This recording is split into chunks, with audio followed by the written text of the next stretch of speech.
What's up, ladies and gentlemen? Welcome back for another Game of Thrones video. Now that it's a new year, I'm sure we will be getting some Winds of Winter and House of the Dragon updates very soon, so make sure you're on the lookout for those.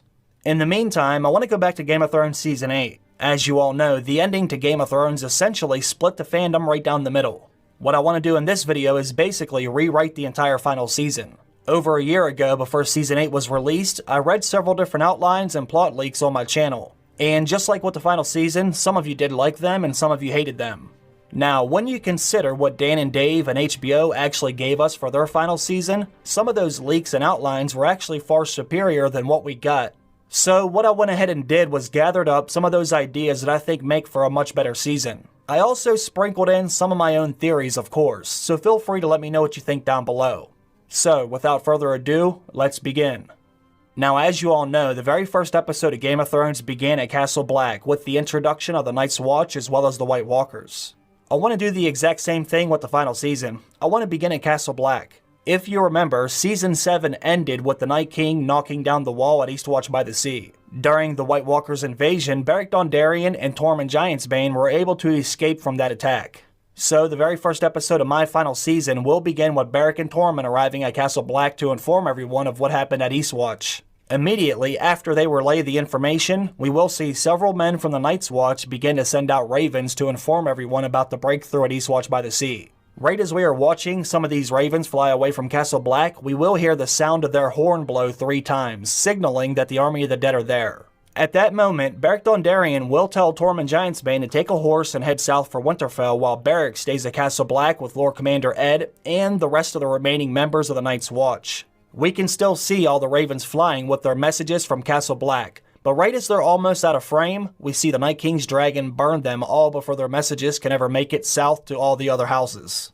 This is when Beric shouts, "Not all of the dead are coming to Castle Black." We can see that the army of the dead have split up. Only a few hundred whites are running for Castle Black, while the Night King, his dragon, and the rest of his army are heading south for much bigger targets.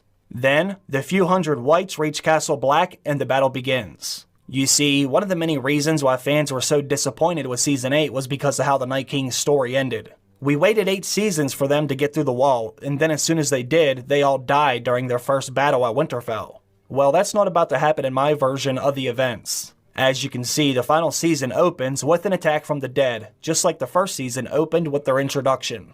This will set the tone for the entire season. Winter is here, ladies and gentlemen, as well as the Night King and his army of the dead.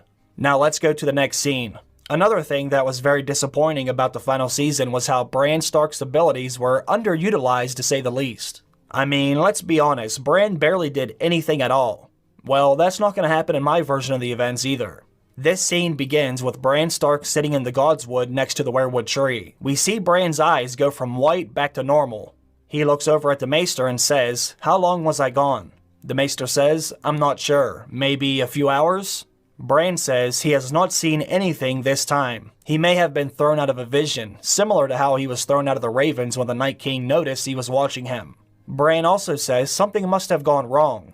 Bran then signals to the Maester to help him back to the courtyard. Bran says, "They are here."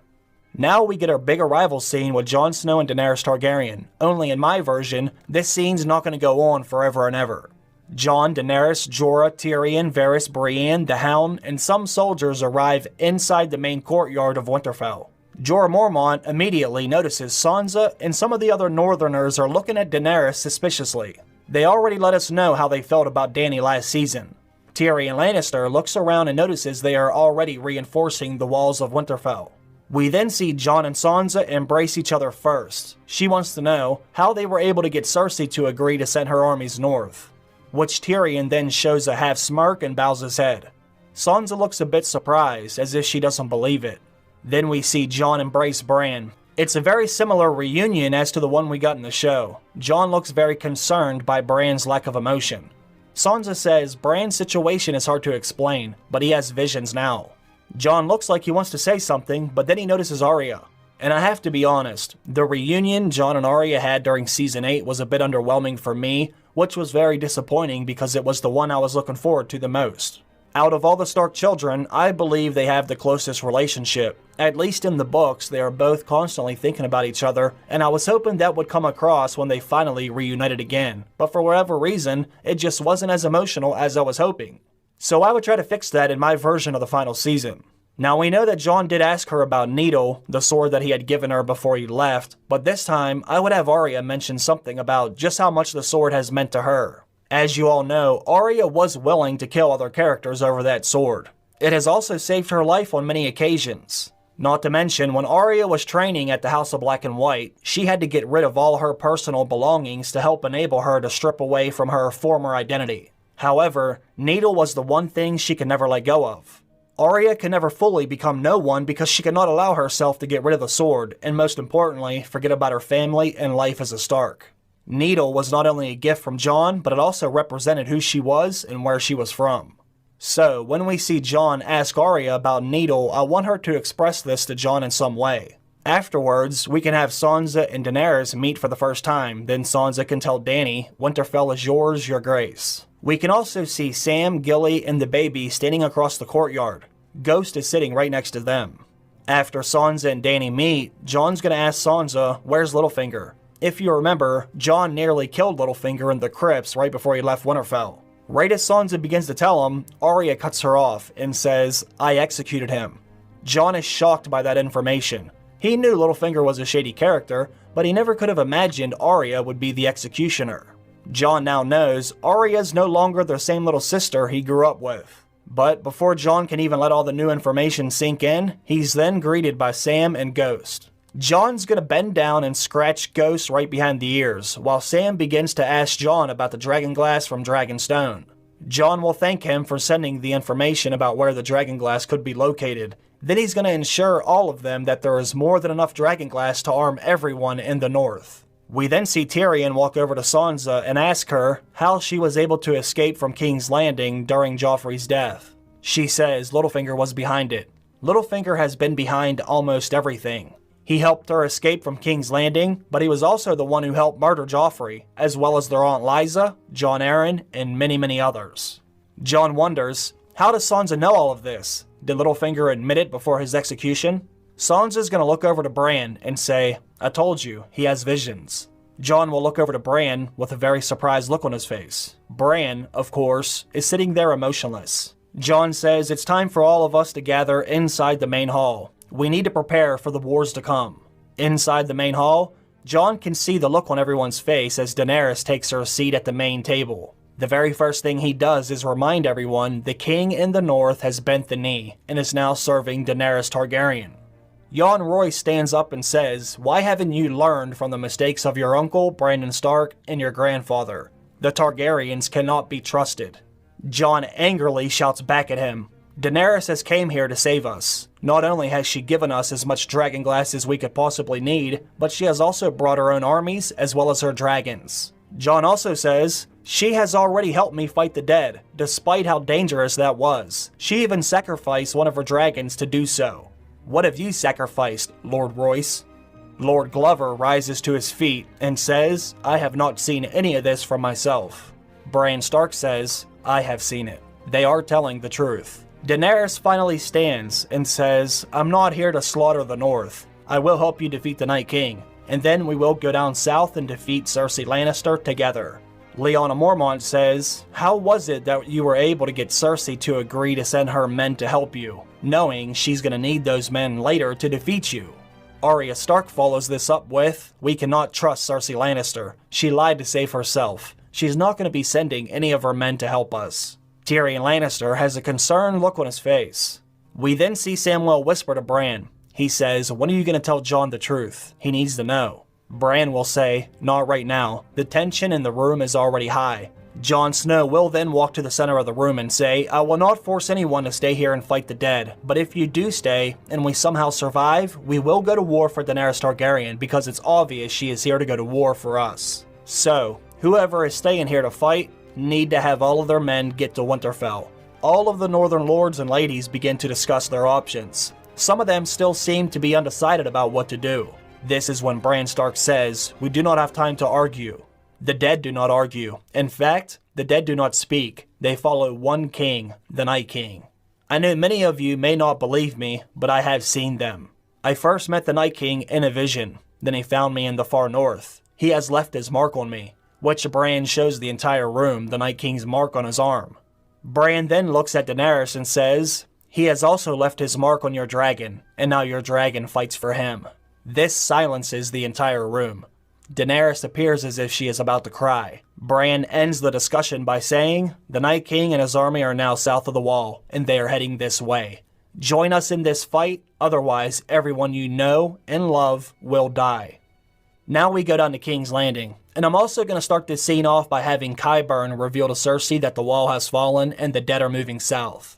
Cersei will have the same reaction as she did during Season 8, but Qyburn is also going to inform her of something else. He will say, what he has been working on is near completion, and that Cersei should come see it for herself. They will walk through the Great Hall until they reach one of the back rooms. Once inside, they will go down a ladder to a cellar that's in complete darkness, except for a faint glow of green that can be seen for nearly 100 yards.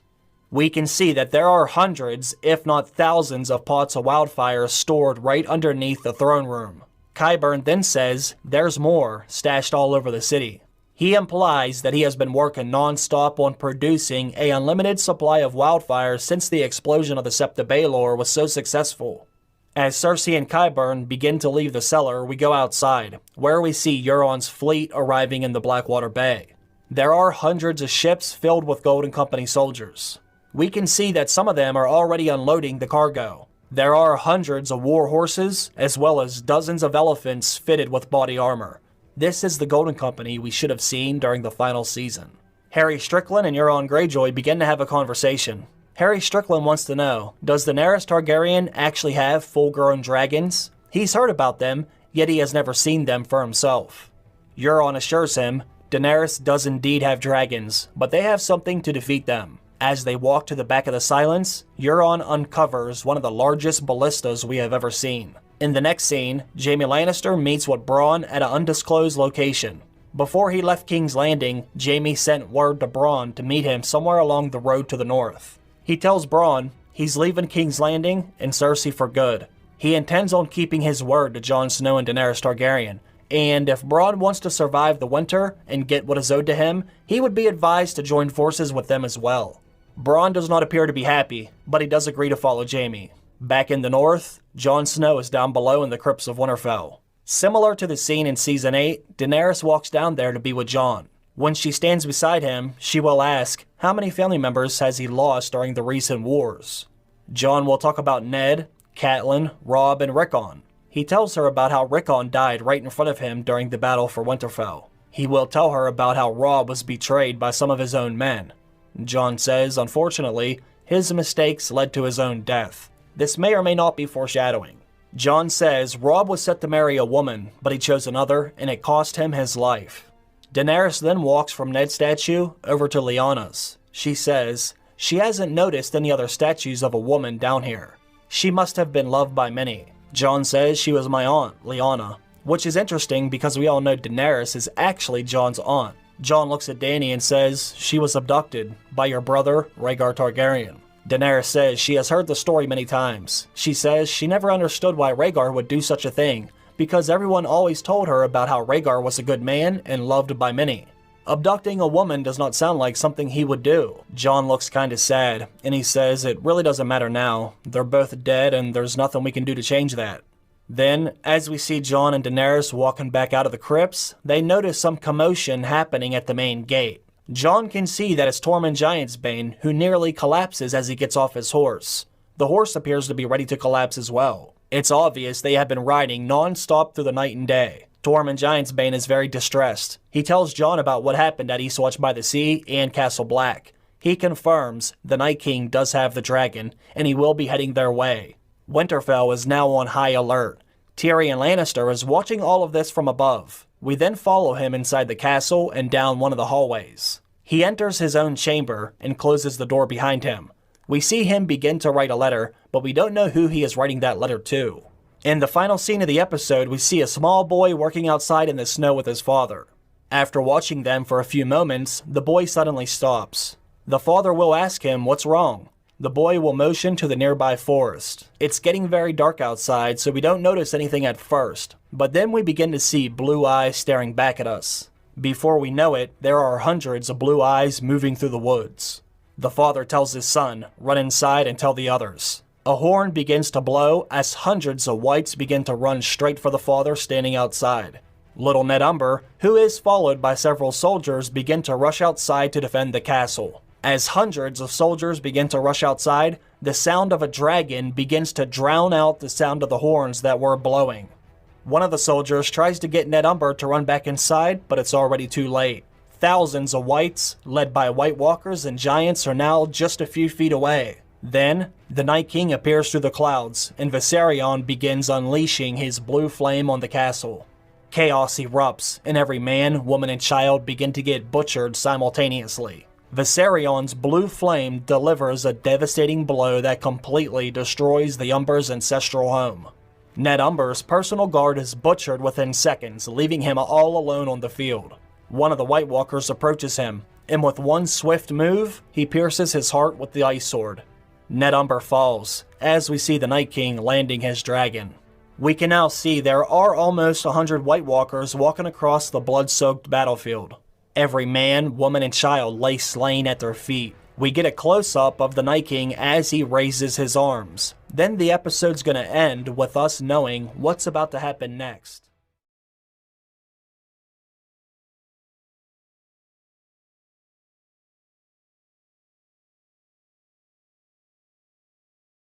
The opening scene of the second episode will begin in the north at Winterfell. Davos, Gendry, and the remaining forces arrive at the main gate. They agreed to stay behind with the ship so they can unload all the dragonglass from Dragonstone, then escort it to Winterfell.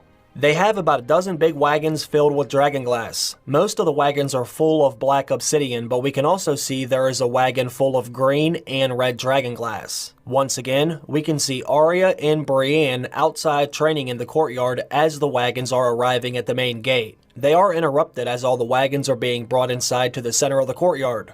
This is when Arya and Gendry will notice each other from across the yard. Neither one of them can believe what they are seeing because they never thought they would actually see each other again. Arya and Gendry meet in the middle of the courtyard where they embrace each other for several moments. With a big smile on her face, Arya says, "I cannot believe you're here. I did not trust that Red Witch. I thought she was taking you away to murder you." And Gendry says, "She wanted to sacrifice me." This is when Gendry looks over at Davos, who is helping unload the wagons of dragonglass, and says, "I would not be alive if it were not for him." Then Gendry says, "Thanks to the Red Woman, I found out why the Goldcloaks wanted me so bad. I am Robert Baratheon's bastard son. That's why the Goldcloaks wanted me, and that's why the Red Woman wanted me. I have king's blood." Arya looks stunned for a few moments, then she says, "You know, I wanted to kill the Red Witch for taking you away. I used to recite her name every night before I would fall asleep." Gendry smiles, then Arya says, "If I ever see Melisandre again," but before she can finish her sentence, Davos cuts her off as he walks over and says, "I will kill her myself." This will be a nice segue right into my next scene. In Volantis, we see there is a large group of followers gathered right outside the Red Temple of R'hllor. Melisandre, Kinvara, and several other high-ranking members are standing at the top of the steps overlooking the crowd. This is when Melisandre will say, "There is a darkness falling over Westeros, and soon it could cover us all. The Lord of Light has brought all of us here for one purpose and one purpose only, to end that darkness." Kinvara walks forward and says, "Melisandre has already brought ice and fire together. I believe Daenerys Targaryen is the one who will lead us through this darkness, but Melisandre says there is another." Then, Melisandre says, "I have already seen it in the flames. Whenever I look for the answers from our Lord of Light, all I can see is snow. Daenerys Targaryen has her own part to play, but Jon Snow will be the one who defeats the Night King." Kinvara says, "Prince or princess, it doesn't matter. Melisandre's right. The Great Other is here to bring the darkness to us all. We must go to Westeros and help them. All of us."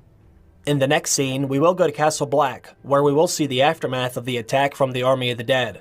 Castle Black is now in ruins, but there are some survivors from that attack. Lord Commander Ed, as well as 95% of the remaining members of the Night's Watch are dead, but Beric Dondarrion and a few others are still alive.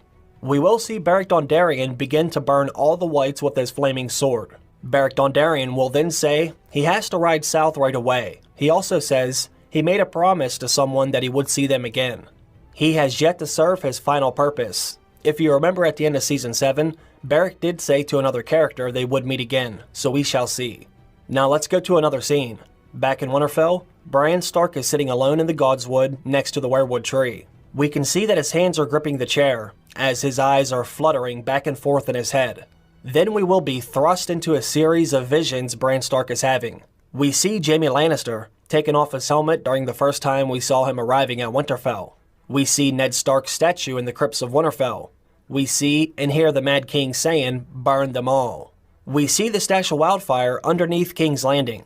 We see blue dragonfire burning a castle that's covered in snow. We can see a bed covered in blood. We see Bran Stark falling from the broken tower. We see smoke rising from Winterfell. We see Melisandre looking into the flames. We see a black silhouette of someone standing on a battlefield holding a burning sword in their hand. We can hear the sound of a baby crying inside of a tower. Then, Bran will see himself standing face to face with the Night King, and this immediately throws him out of the vision. As we get closer to the end, and the Night King gets closer to Winterfell, their connection and their powers will continue to grow stronger and stronger. When Bran Stark looks up, we see he is surrounded by Jon, Davos, Daenerys, Sansa, and Arya. They all want to know what Bran has seen. Bran says, "Everything. I can see everything." At first, it was all fragments, making it very hard to decipher what was past, present, or even future events. But now he knows. Bran says Castle Black is gone, along with its men. The last hearth is gone, along with all the Umber's men. Then, Bran says, "I saw the Night King." He knows we're all here. He will be here soon. Jon tells everyone to meet him in the main hall. Bran grabs Jon by his arm, right as he's about to walk away. Bran says, "We need to speak soon. It's finally time you know the truth." This gets the attention of Daenerys and Sansa. They're both wondering what Bran meant by that. Everyone of importance is gathered inside the main hall of Winterfell. Jon Snow informs everyone of the recent attacks in the north by the Night King. Everyone in the room is silent. Jon says Cersei Lannister has yet to send us any additional soldiers to fight the army of the dead, but with or without her, they have to prepare for what's to come. They will need to reinforce all the walls of the castle. They will need to hand out dragonglass weapons to every man, woman, and child at Winterfell. Jon says, "The castle should not fall. My father always said 500 men could hold Winterfell against 10,000. If the castle should fall, there are secret passageways below the ground that could help them escape from the north, but let's hope it doesn't come to that." Then Jon holds up Longclaw for everyone to see. He says this sword is made of Valyrian steel. I have already defeated several White Walkers with this sword. They have control over the army of the dead, and the Night King has control over them. If we can take out the White Walkers and the Night King, we might be able to defeat the entire army. I will go for as many White Walkers as I can with Longclaw, but I'm gonna need your help. This is when Arya and Brienne will stand up at the same time. They both mention they also have Valyrian steel weapons, and they will stand by Jon to help him defeat the White Walkers and the Night King. Samwell Tarly stands up as well. He informs Jon about his father's sword, Heartsbane. Sam also says he has been reading some of the old books that he took from the Citadel. He says he may have found some information that may be of interest. Tyrion Lannister will shift in his seat. He looks to Samwell and says, "I would like to see those books as well." As everyone begins to leave the hall, Daenerys tells Jon she would like to speak with him alone. Sansa looks at Daenerys suspiciously, as does Tyrion Lannister. Jon and Daenerys then walk atop the castle overlooking the battlements. Daenerys wants to know when Jon's going to tell everyone about their relationship. Jon doesn't think that's a good idea right now, considering how many of the Northern Lords and Ladies still do not trust Daenerys. He doesn't need anyone to lose focus or abandon their cause right before the army of the dead arrive. They should wait until after the battle is over. We can't afford to lose anyone right now. It doesn't look like Cersei is sending us any of her soldiers. We already lost the Night's Watch and the Umbers. Let's discuss this again after the battle. Right as Jon begins to walk away, Daenerys says, "Wait, there's one more thing. I spoke to your maester last night. I told him I haven't been feeling very well lately, and he decided to examine me to see what the issue could be." Jon looks nervous. He says, "Is everything okay? What's the matter?" After a long silence, Daenerys says, "Jon, I'm pregnant." Now let's go to another scene. Jaime and Bronn arrive at the twins. The castle looks nearly abandoned now.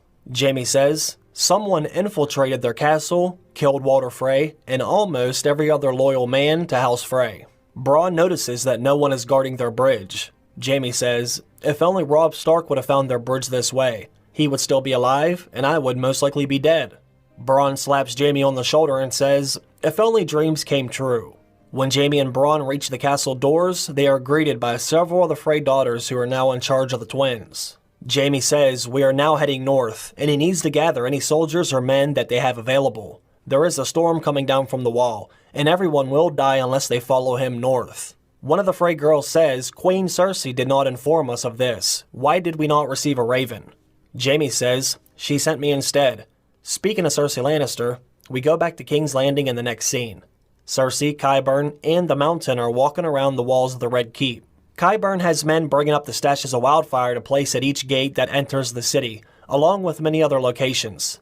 No one will enter through any of the city gates without getting burned alive. We can also see they are strategically setting up large ballistas all around the city. King's Landing will not fall as easily as it did during Season 8. Cersei says Daenerys Targaryen may have the larger army right now, but we shall see how large that army is after the dead get through with them. Cersei vows that Daenerys will never step foot inside the Red Keep while she is still alive. Cersei also says, even if we lose, we have seen what fire does to the army of the dead. With the amount of wildfire we have, I'm not concerned with anyone or anything taking over the city while I'm here. Now that I have the Iron Bank's full support, I may have one other surprise for our Dragon Queen. The next scene takes place in the middle of the night. Theon Greyjoy and his small team of men land their boats on the shore of the Iron Islands and make their way up to the castle. Theon is hoping his sister Yara is being kept captive there. He wants to free Yara before Euron eventually has her killed. But, to their surprise, the Iron Islands are completely abandoned. There isn't even anyone there guarding the castle. Euron has taken every able body to fight with him, and those who could not fight were put to the blade. Yara's not there. Theon's worst fear has come true. Yara's still in the Silence, and in order to set her free, Theon's gonna have to board that wicked ship. Now let's go to the next scene. This time we go to Dragonstone. We can see Euron's entire fleet is scattered around the island. Now that Daenerys has taken all of her men north, Euron's men, along with the Golden Company, were able to easily secure the castle for Cersei Lannister. On board the Silence, we go down below where we can see Yara Greyjoy. She's covered in blood, and it looks like most of her hair has been chopped off. Euron Greyjoy enters the cabin, and he begins laughing like a maniac right in Yara's face. He informs Yara that she's not going to make it off his ship alive, and he assures her that Theon's never going to have the balls to try to get her back, and even if he did, he's going to hang both of them from the front of the Silence. Then, he leans down and whispers, "Tell me, my sweet niece, who is your king?" Yara doesn't say a word, but she does not break eye contact. For a few moments, it's silent. Then Euron begins laughing like a maniac again, and he throws something that bounces off of Yara's face. We soon find out why Yara hasn't said a word. Euron has hit Yara with her own tongue, which he had chopped off almost immediately after her capture.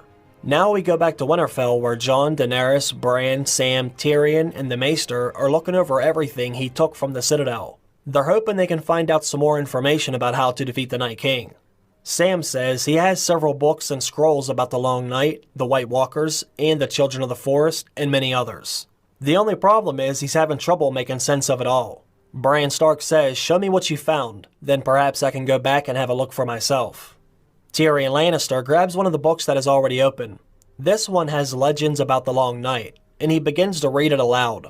It has information about a legendary figure known as Azor Ahai, who carried a burning sword called Lightbringer. Tyrion looks over at Jon and Daenerys and says, "This reminds me of what Melisandre said to us on Dragonstone. Melisandre said the prince who was promised will bring the dawn, but Missandei believes it could mean the prince or princess who will bring the dawn. This Azor Ahai figure sounds like a man." Bran Stark says, "Old Nan used to tell me bedtime stories about a last hero who would lead the fight against the dead." Then, the Maester cuts in and says, "Well, where do you suppose we find such a man with a magical burning sword?" Sam immediately looks over at Jon. Jon says Longclaw's Valyrian steel, but it does not burn. Jon looks over to Bran and says, "What do you think this could mean?" Bran says, "I need to go to the Godswood." In the final scene of the episode, we will see a massive storm begin to roll in from the north. Everyone in the area begins to go indoors. The location of the castle is revealed when we see the Karstark banners hanging by the main gate. Elise Karstark is inside with a few of her household guards. She's sitting by the fire, reading some of the messages the Ravens brought in for the day. She says, "Word has arrived from Winterfell. Castle Black and the Last Hearth no longer stand. The Night King and the army of the dead may be on their way to Winterfell next. They inform us that we should all get to Winterfell as soon as we can. They say we should prepare for the worst." Before she can finish telling her men about the news from Winterfell, a sudden scream and the sound of a horn begin to echo through the castle. Elise Karstark runs over to the window to have a look outside to see where the scream came from. To her surprise, she cannot see anything. Now it's a complete whiteout from the storm. Then, all of a sudden, a thunderous scream comes from the clouds above. The Night King and Viserion suddenly appear through the storm. The episode ends as a blue flame can be seen lighting up the night sky. We now know House Karstark will also be added to the army of the dead.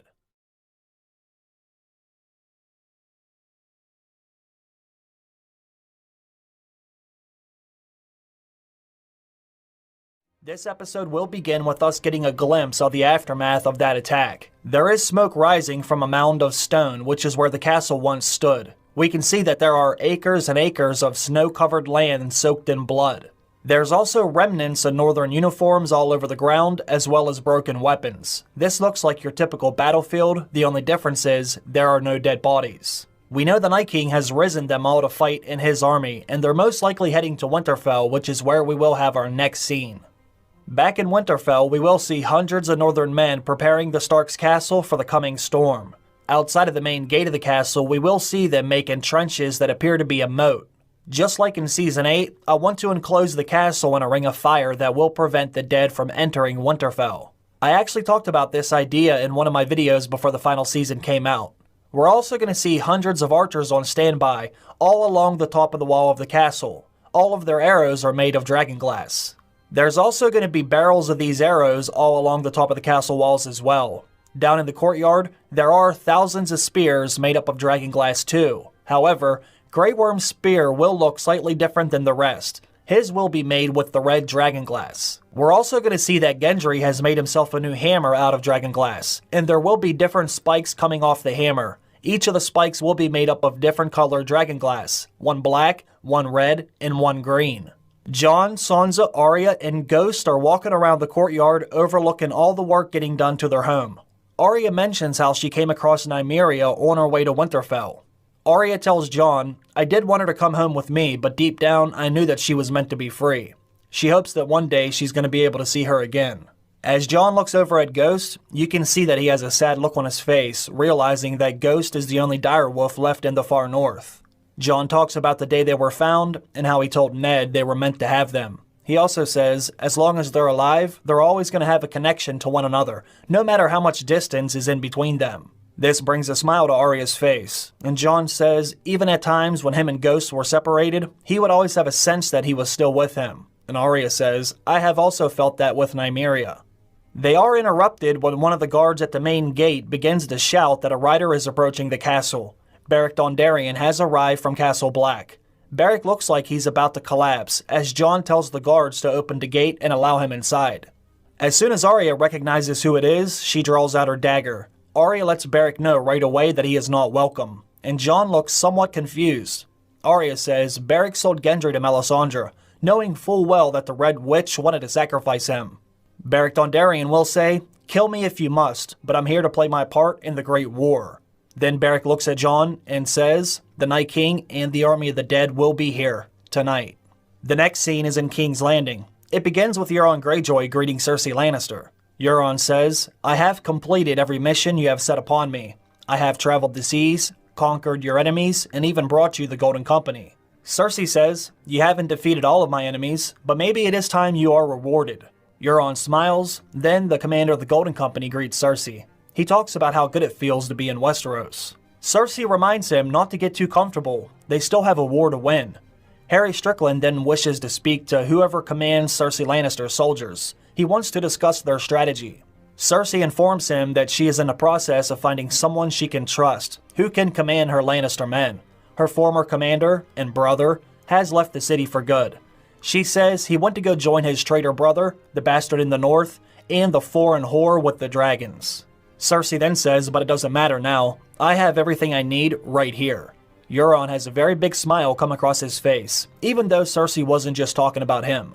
We also see Cersei notice the look on Harry Strickland's face as the dragons were mentioned. She can tell he's very nervous about those dragons. So Cersei says, what's wrong? Are you afraid of dragons? Harry says he wasn't entirely sure they were even real. He's heard about them for quite some time, yet he has never seen them for himself. Afterwards, Euron Greyjoy wishes to speak with Cersei alone. The scene ends as Cersei says, as you wish. Back in Winterfell, Bran, Jon, Daenerys, Sam, Tyrion, and the Maester are shown in the God's Wood. Tyrion Lannister says there must be someone or something that has a connection to all the different legends about the Long Night. As we saw in the last episode, the book about the Long Night talks of Azor Ahai. Melisandre talks about the prince who was promised, and Old Nan used to speak of the last hero during her bedtime stories. In all these different stories, it is said that these legendary figures have faced the darkness and won. Sam looks over at Bran and says, we need you to go back and see if there's anything you can tell us about this man. Who was he? How did he defeat the White Walkers? We need answers. Bran Stark will take a deep breath, then his eyes will roll back in his head. He's about to see another series of visions. Some's going to take place in the past, some in the present, and even the future. This time, the very first thing he sees is a black silhouette, standing alone on a battlefield, holding a burning red sword. It's very similar to his last vision of the shadowy figure, only this time, the man is standing face to face with the Night King. Then Bran will see the same battlefield, but now no one is there, and all the snow is gone. Bran Stark is walking across that battlefield, then he sees a man face down in the water. He can also see there are some red rubies scattered all across the water. Then he begins to see a crowd of people cheering. There is a man mounted on a horse, and he leans down and hands something to a girl who looks a lot like his sister Arya. Then Bran is at the wall. There is a lot of blood covering the snow. When Bran looks into the blood, he can see blue rose petals scattered throughout it, soaking up the blood. Now Bran is back at the Tower of Joy, but this time he can see Lyanna is sitting up in the bed, talking to a man with hair so blonde that it almost looks silver. Bran knows it's Rhaegar, and he can hear him say, our son has a song, and it is the Song of Ice and Fire. Bran then sees a woman dressed in red, with hair as red as a bleeding star. It appears as if this woman is talking to someone, but Bran can't quite make out the man's face. It sounds like Jon's voice, but all he can see is a black silhouette, with smoke rising from the sword. Then, all of a sudden, Bran is back on the battlefield that is now covered in snow. Once again, Bran can see the figure that looks like a black silhouette, with a burning sword clenched in his fist. This time, he's standing face to face with the Night King. Right as Bran sees the Night King take a step forward, the black shadowy figure swings his sword as fast as lightning strikes. When Bran opens his eyes, we can see that he is completely covered in sweat, with steam coming off his body. Everyone else that's in the God's Wood are silently staring at Bran, anxiously awaiting to find out what he has seen. Tyrion says, are the legends real? After a few moments of silence, Sam says, do you know what we need to do to defeat the Night King? After a few more moments of silence, Bran finally says yes. Now it all makes sense. I finally understand what the three-eyed raven was trying to show me. Sam says, what? What is it? The scene ends as Bran looks over at Jon. Back in King's Landing, Cersei, the Mountain, and Euron Greyjoy enter her private chambers. Euron immediately says he wants the Mountain to leave so they can speak alone, but Cersei says don't worry, he won't say a thing. Euron begins by telling Cersei it's time that he gets what is owed, which we all know he wants Cersei herself. Euron then starts bragging about how he's a better man than Jaime, and how Jaime won't ever be coming back to King's Landing unless his head is on a spike. Cersei does agree, but she continues to play hard to get. However, Euron does eventually get Cersei to start to soften up a bit. Cersei knows exactly what Euron wants, but she tells him she's already pregnant with Jaime's child inside of her. Euron says he doesn't care if she's pregnant. He says all he's ever wanted was to marry the most beautiful woman in the Seven Kingdoms, which is why he's here. He's a king who deserves to have a queen at his side. They should rule Westeros together. And he also says he's never going to betray her or abandon her in a time of need. Cersei does enjoy the attention she's getting from him, but she isn't quite ready to just hand over the keys to her kingdom. She does, however, assure him that he will get everything he wants in due time. Cersei then motions for the Mountain to step outside. Cersei closes the door behind him, then takes Euron by the hand and walks them over to the bed. In the next scene, we go back to Winterfell where we see Jon pushing Bran across the courtyard. Bran says it's time that him and Jon go speak alone. They begin to make their way to the crypts of Winterfell, but then they notice some of the guards shouting down from atop the castle wall. One of the guards yells to Jon and says there are more riders approaching the main gate. This time there are hundreds and maybe even thousands. Once again, Bran's gonna have to wait to talk to Jon. Before Jon can even ask who's approaching, some of the guards begin to pick up their weapons and draw back their bows. He can hear everyone shouting. This sends everyone in the courtyard into a frenzy. Then we begin to hear some of the guards shouting the word Kingslayer, with many other curse words to follow. Jaime, Bronn, and the soldiers they were able to gather have finally arrived. They were able to find roughly 1,000 men who were still scattered throughout the Riverlands. Tyrion does seem to be surprised that Jaime's in Winterfell not wearing the Lannister colors. He also notices none of the men with him are from the Lannister army. Something has obviously gone wrong. Jaime and Bronn are greeted with zero courtesy. Sansa wants to know what the hell's happening. Why is Jaime here with soldiers from House Frey? The Northerners are very angry, some of which who are still shouting Kingslayer, the North remembers, etc. Jon Snow attempts to quiet everyone down. He says to Jaime, "Where are the Lannister soldiers Cersei said she would send?" Before Jaime can even answer, Sansa motions to Jaime's sword and says, "That was Joffrey's sword. It was a wedding gift from Jaime's father." Then she says, "Jon, that was made from father's sword, Ice." We notice that Brienne is afraid of what might happen next, so she steps in between them. Brienne says that Jaime's no longer the same man that he once was. He not only saved my life on multiple occasions, but he also helped me save yours. She says Jaime gave me the sword and the suit of armor to protect my own life and yours.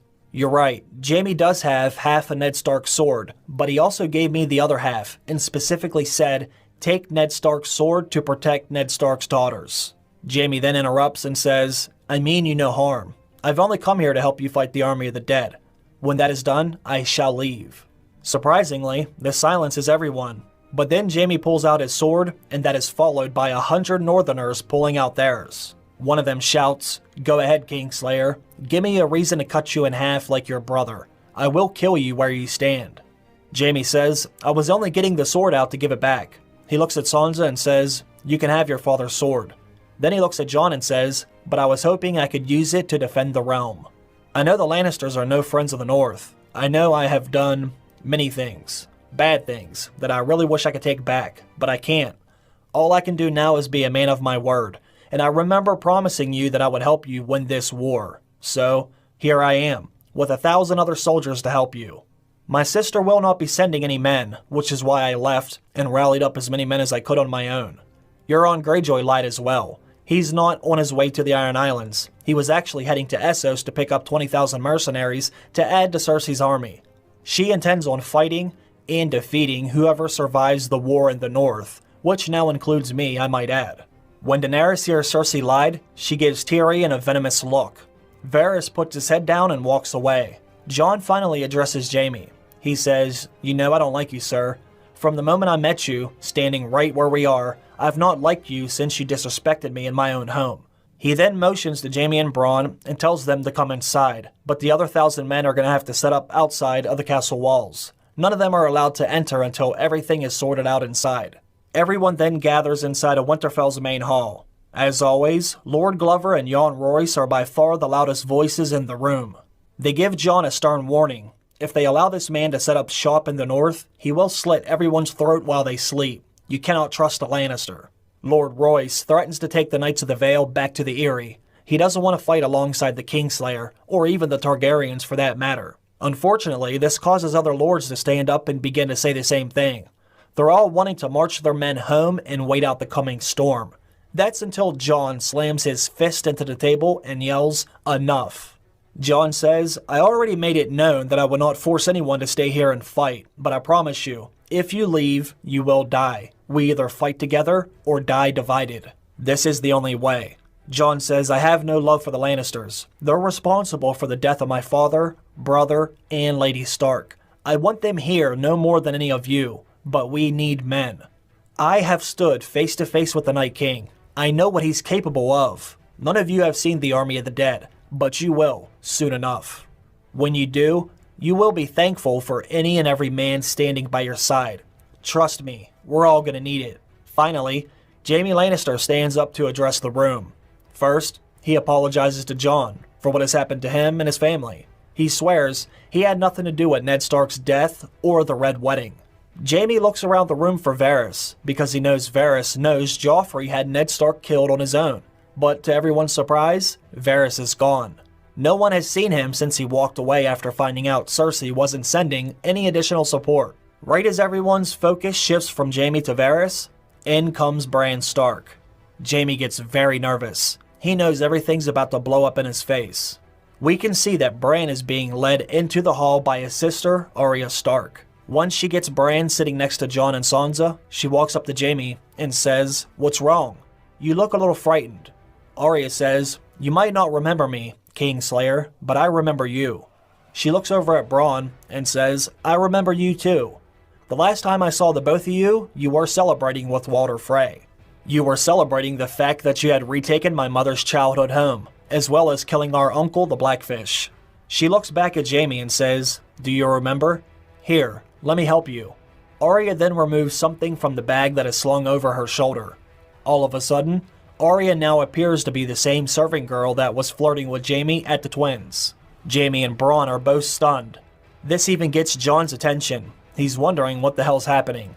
Arya then removes the dagger from her belt, as several men walk up behind Jaime and Bronn with their swords drawn. Arya says, "Is there anything else you would like to say to my family, Kingslayer?"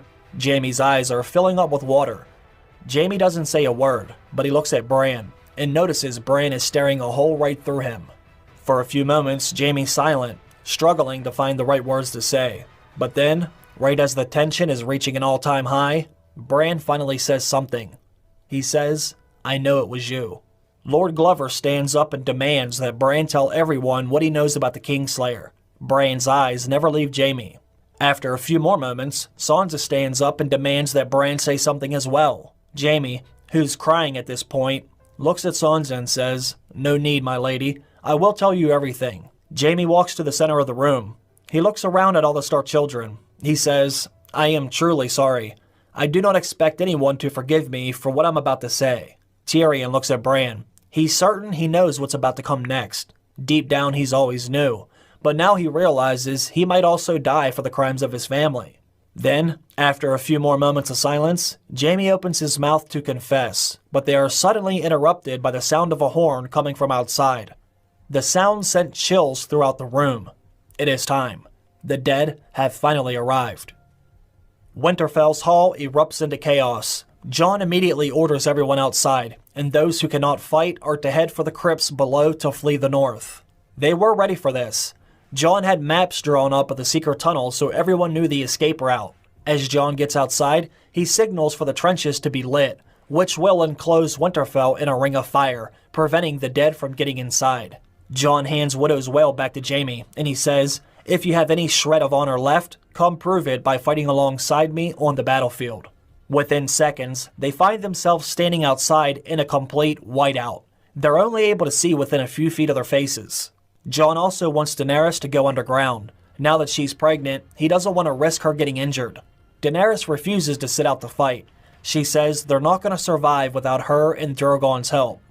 Jon really has no option but to let her fight. He knows how effective Drogon is when Daenerys is on his back. This is when we will see Daenerys mount Drogon and take to the sky. However, we're not able to see much because of the whiteout. Jon then goes to the top of the wall in hopes of getting a glimpse of the army of the dead.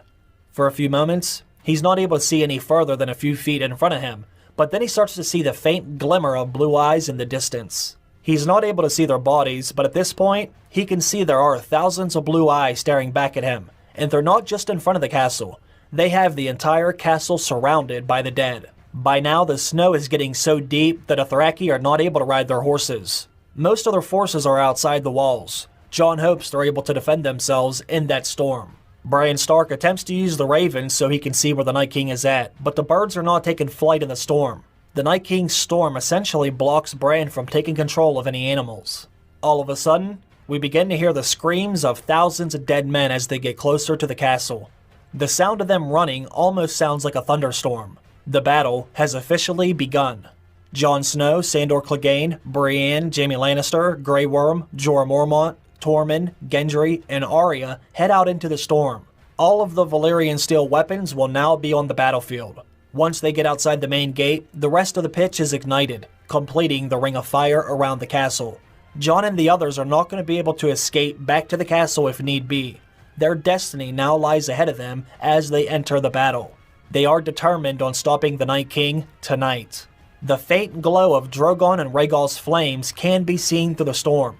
We can only hope that Daenerys and her dragons are finding their targets. Just like in Season 8, the Night King has sent his army ahead of him so he can sit back and wait for the right time to strike. We are then shown a glimpse of dozens of White Walkers and giants walking onto the battlefield.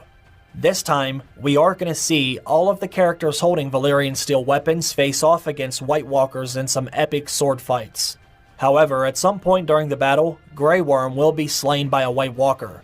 He was able to kill one of the White Walkers with his Dragonglass spear, but due to the limited visibility, he wasn't able to see the other one closing in on him. Daenerys is able to take out hundreds, if not thousands of Whites with each pass of her dragons, but the Unsullied, Dothraki, and even the Northerners are getting slaughtered in this massive storm. Brienne's leg will be severely wounded during the attack. Tormund and the Hound will try dragging her back to the castle wall, but they're also going to come under attack, which Tormund will be killed in the process. Jon and Jaime are both injured as well. Arya Stark's going to end up getting surrounded by several Whites. She's able to kill most of them, but if not for Jaime shielding her, she might have fallen as well. Daenerys will be able to burn thousands of Whites with Drogon and Rhaegal, but it's not enough to slow down the attack. It's nearly impossible to see all of them in the storm, not to mention they are surrounding the entire castle on all sides. After nearly every main character suffers a significant injury, they begin to fall back to the castle wall, although they are still trapped outside of the Ring of Fire. They are hoping Daenerys can hold them off while they try to get the injured to safety. Meanwhile, on the other side of the castle, one of the giants lays down on the fire to allow the rest of the army of the dead to reach the castle wall. Once that happens, they will be able to start climbing the walls or break down the gate. Now the Night King has entered the battle. Viserion's scream sounds so much louder than Drogon's or Rhaegal's. Daenerys is finally able to see Jon and the others near the castle. She wants to attempt to land her dragon so she can fly the injured somewhere much safer. They are completely exposed outside of the castle's defenses. When she lands Drogon, one of the White Walkers throws an ice spear, which cuts right through Rhaegal's wing. This causes Rhaegal to fly off erratically. As everyone starts to climb on Drogon, the sound of Viserion's scream seems to be getting closer, and his blue flame is getting brighter through the storm. Daenerys realizes she doesn't have much time to move, and there are too many people on Drogon's back for her to try to engage the Night King right now. Instead of dropping them off inside the courtyard, where she knows the Night King will surely find them, she decides to leave the castle instead. As they are flying away, Jon looks back at Winterfell, where we can now see there are thousands of Whites climbing over the castle walls. The Night King finally appears through the storm. The first thing he does is burn down the weirwood tree in the God's Wood. The heart tree that has been there for roughly 8,000 years is now up in flames. As they continue to fly away, Jon can only hope that the rest of his family were able to make it through the tunnels underground. This episode will end with the Night King landing his dragon right on top of Winterfell, as he claims the ancestral home of House Stark for himself.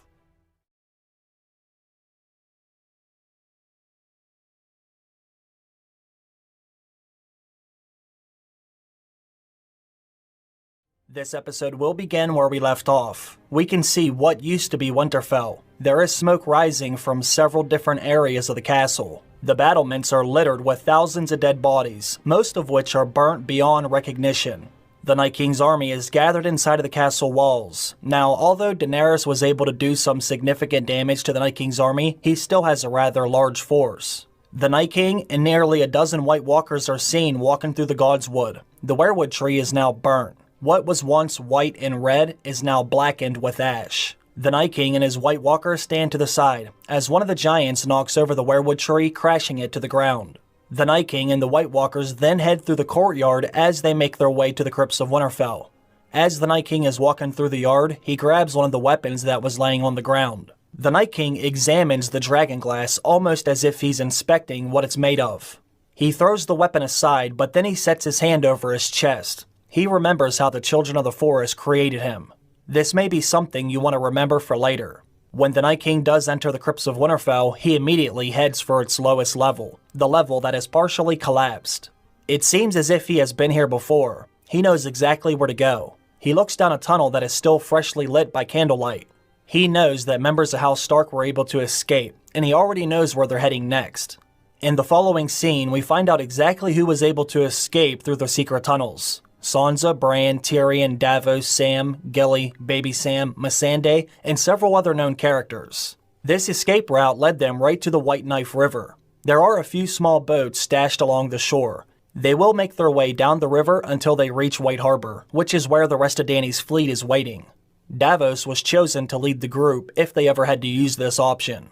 As we all know, Davos knows his way around the waters better than anyone. The map Jon had given them says to wait at White Harbor until they're able to regroup with everyone else. Davos, Tyrion, and Sam begin to help load everyone onto the small boats. As of right now, none of them know if Jon, Daenerys, or anyone else for that matter, were able to escape from Winterfell. All they know is to go to White Harbor and wait. When they finally go to load Bran onto the boat, they notice his eyes are rolled back in his head, and his hands are still gripping his chair. Davos looks somewhat nervous. Him and Sam have to actually unlock Bran's grip from the chair. You have to wonder what Bran is seeing at this time. In the next scene, Daenerys, Jon, Jaime, Beric, the Hound, Brienne, Arya, Gendry, and a few others land at White Harbor. They have been flying on Drogon non-stop ever since they left Winterfell. When they reach land, the first thing Jon says is, everyone else who escaped had a good head start on them, so they should be making their way down the river already. Jon wants to leave some of the injured here at White Harbor with Dany's fleet while they fly back up the river in hopes of locating Jon's family. Daenerys voices her concern for Rhaegal. He hasn't been seen since he was hit by one of the White Walker's ice spears. Now we all know Rhaegal obviously still had the ability to fly, but Dany is worried he may not find them. Jaime happens to be one of the first ones to volunteer to go with them. Although he did suffer some injuries when he saved Arya, he says he doesn't want to sit around while others head back out into dangerous territories. Jon Snow gives him a nod, and he thanks him for helping save Arya. Jon says, I need to get the rest of my family out of the north immediately. Winterfell is gone, along with most of our men. We will need more help if we're ever going to stop the Night King. We cannot allow the Night King to take King's Landing, even if it is Cersei Lannister sitting on the Iron Throne. Tyrion reminds them there are roughly 1 million people in King's Landing. If the Night King manages to add that many to his army, life as we know it will cease to exist. With a very concerned look on his face, Jon says, we need to talk to your sister again. She must understand. We will need the Golden Company to help us, and we may need protection behind those walls of the Red Keep. Finally, Jon looks at both Jaime and Tyrion Lannister and says, your sister is our only option. In the following scene, Theon Greyjoy and his small group of men prepare to head for the Blackwater Bay now that it's beginning to get dark outside. They have a good feeling the Iron Fleet will be there since it wasn't at the Iron Islands, nor did they come across it out at sea. All they need to do is slip in, grab Yara, then get the hell out of there before any of Euron's men are alerted. As Theon and his men walk across the beach of Dragonstone, they notice a shadowy figure sitting in one of their boats. Theon is shocked when he recognizes who it is. It's the Spider. Somehow Varys is there waiting for them. Theon is somewhat confused because he knows Varys should be in the north with Daenerys. They also take notice that there are no other boats in sight, and Varys appears to be completely dry. They have no idea how he has arrived on Dragonstone. When Theon says, what are you doing here? All Varys says is, I'm coming with you. Back in King's Landing, Qyburn meets with Cersei and Euron to tell them about some recent reports he's been receiving through his little birds. Qyburn tells them that Daenerys Targaryen's fleet is at White Harbor. She has abandoned Dragonstone while they fight in the north. Her fleet is her only means of transporting her large force quickly. They also remember that Jon said the army of the dead do not swim. Cersei doesn't want to allow Jon and Dany to have a way to flee to the sea. So, Cersei tells Euron to take some of the wildfire to White Harbor and burn Dany's entire fleet. Euron does agree to do this, but not until after he spends another night with the Queen in the Red Keep. Back in the north, we see several small boats heading down the White Knife River. We will focus on Bran, right as he opens his eyes after another series of visions. Sam is sitting right next to him. He is the first one to ask Bran, is everything okay? Bran had been out of it for quite some time, and his hands are starting to callous from the way he keeps gripping his chair. Bran says I'm fine, but he doesn't quite understand why he saw what he saw this time. Sam says, well, what did you see? Maybe I can help you. Was it the Night King? Is he getting close to us again? Bran says no, but then he looks at Gilly and he says, I saw your son. Everyone on the boat looks at little Sam. Then Bran says, "Your son was crying and he was surrounded by fire." Everyone on the boat is now concerned by the tone of Bran's voice. Gilly wraps her arms tightly around her son. Davos tells Gilly not to worry. They will be at White Harbor soon enough. Once they arrive, they will immediately load Gilly and the baby onto one of Dany's ships and get them out to sea. Bran then interrupts by whispering, "We won't be getting on any ships. Jon is on his way to get us now." Then he looks back at Gilly and says, "Does your son like dragons?" Gilly doesn't even want to look at Bran. He's starting to scare her, but before she can answer, a dragon appears through the clouds. We notice that it has a big hole in its right wing. Rhaegal seems to be following them down the river. Back at White Harbor, Daenerys, Jon, and Jaime get ready to leave at dawn so they can find the rest of the survivors. Jon tells Beric and the Hound to find some food to make sure everyone gets something to eat. They may not have many chances after they leave. Arya is seen helping Brienne clean out the injury on her leg, then get it wrapped up. One of the Whites had buried a sword deep into her thigh. As of right now, she can barely stand, let alone fight. The Hound notices Arya helping Brienne. He walks over to them and jokingly says, "I hope you're not asking her for mercy, because she won't give you any." Then he says, "Most men would die from an injury like that, but I'm sure you will have your sword up someone's arse in no time." By now, the sun is starting to rise. Jon, Dany, and Jaime walk over to climb on Drogon's back.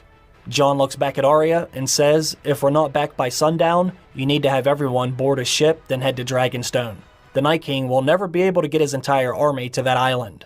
It will be much safer there. We need to find Sansa, Bran, and the rest of the others as soon as possible. We cannot stay here for very long." Jon and Arya embrace each other one last time before he leaves. The scene will end as we see Drogon disappear into the clouds. In the following scene, Cersei and Euron are laying in bed together. Cersei is still asleep, but Euron is starting to wake up. He rolls over and looks at Cersei. He starts to run his finger across her lips. Then he moves his hand further and further down until it's under the blankets. Euron puts his hand between Cersei's thighs. He can feel a wetness on his fingertips. When he pulls his hand out from under the blanket, he can see that his fingers are covered in blood. He immediately rips the blankets off Cersei.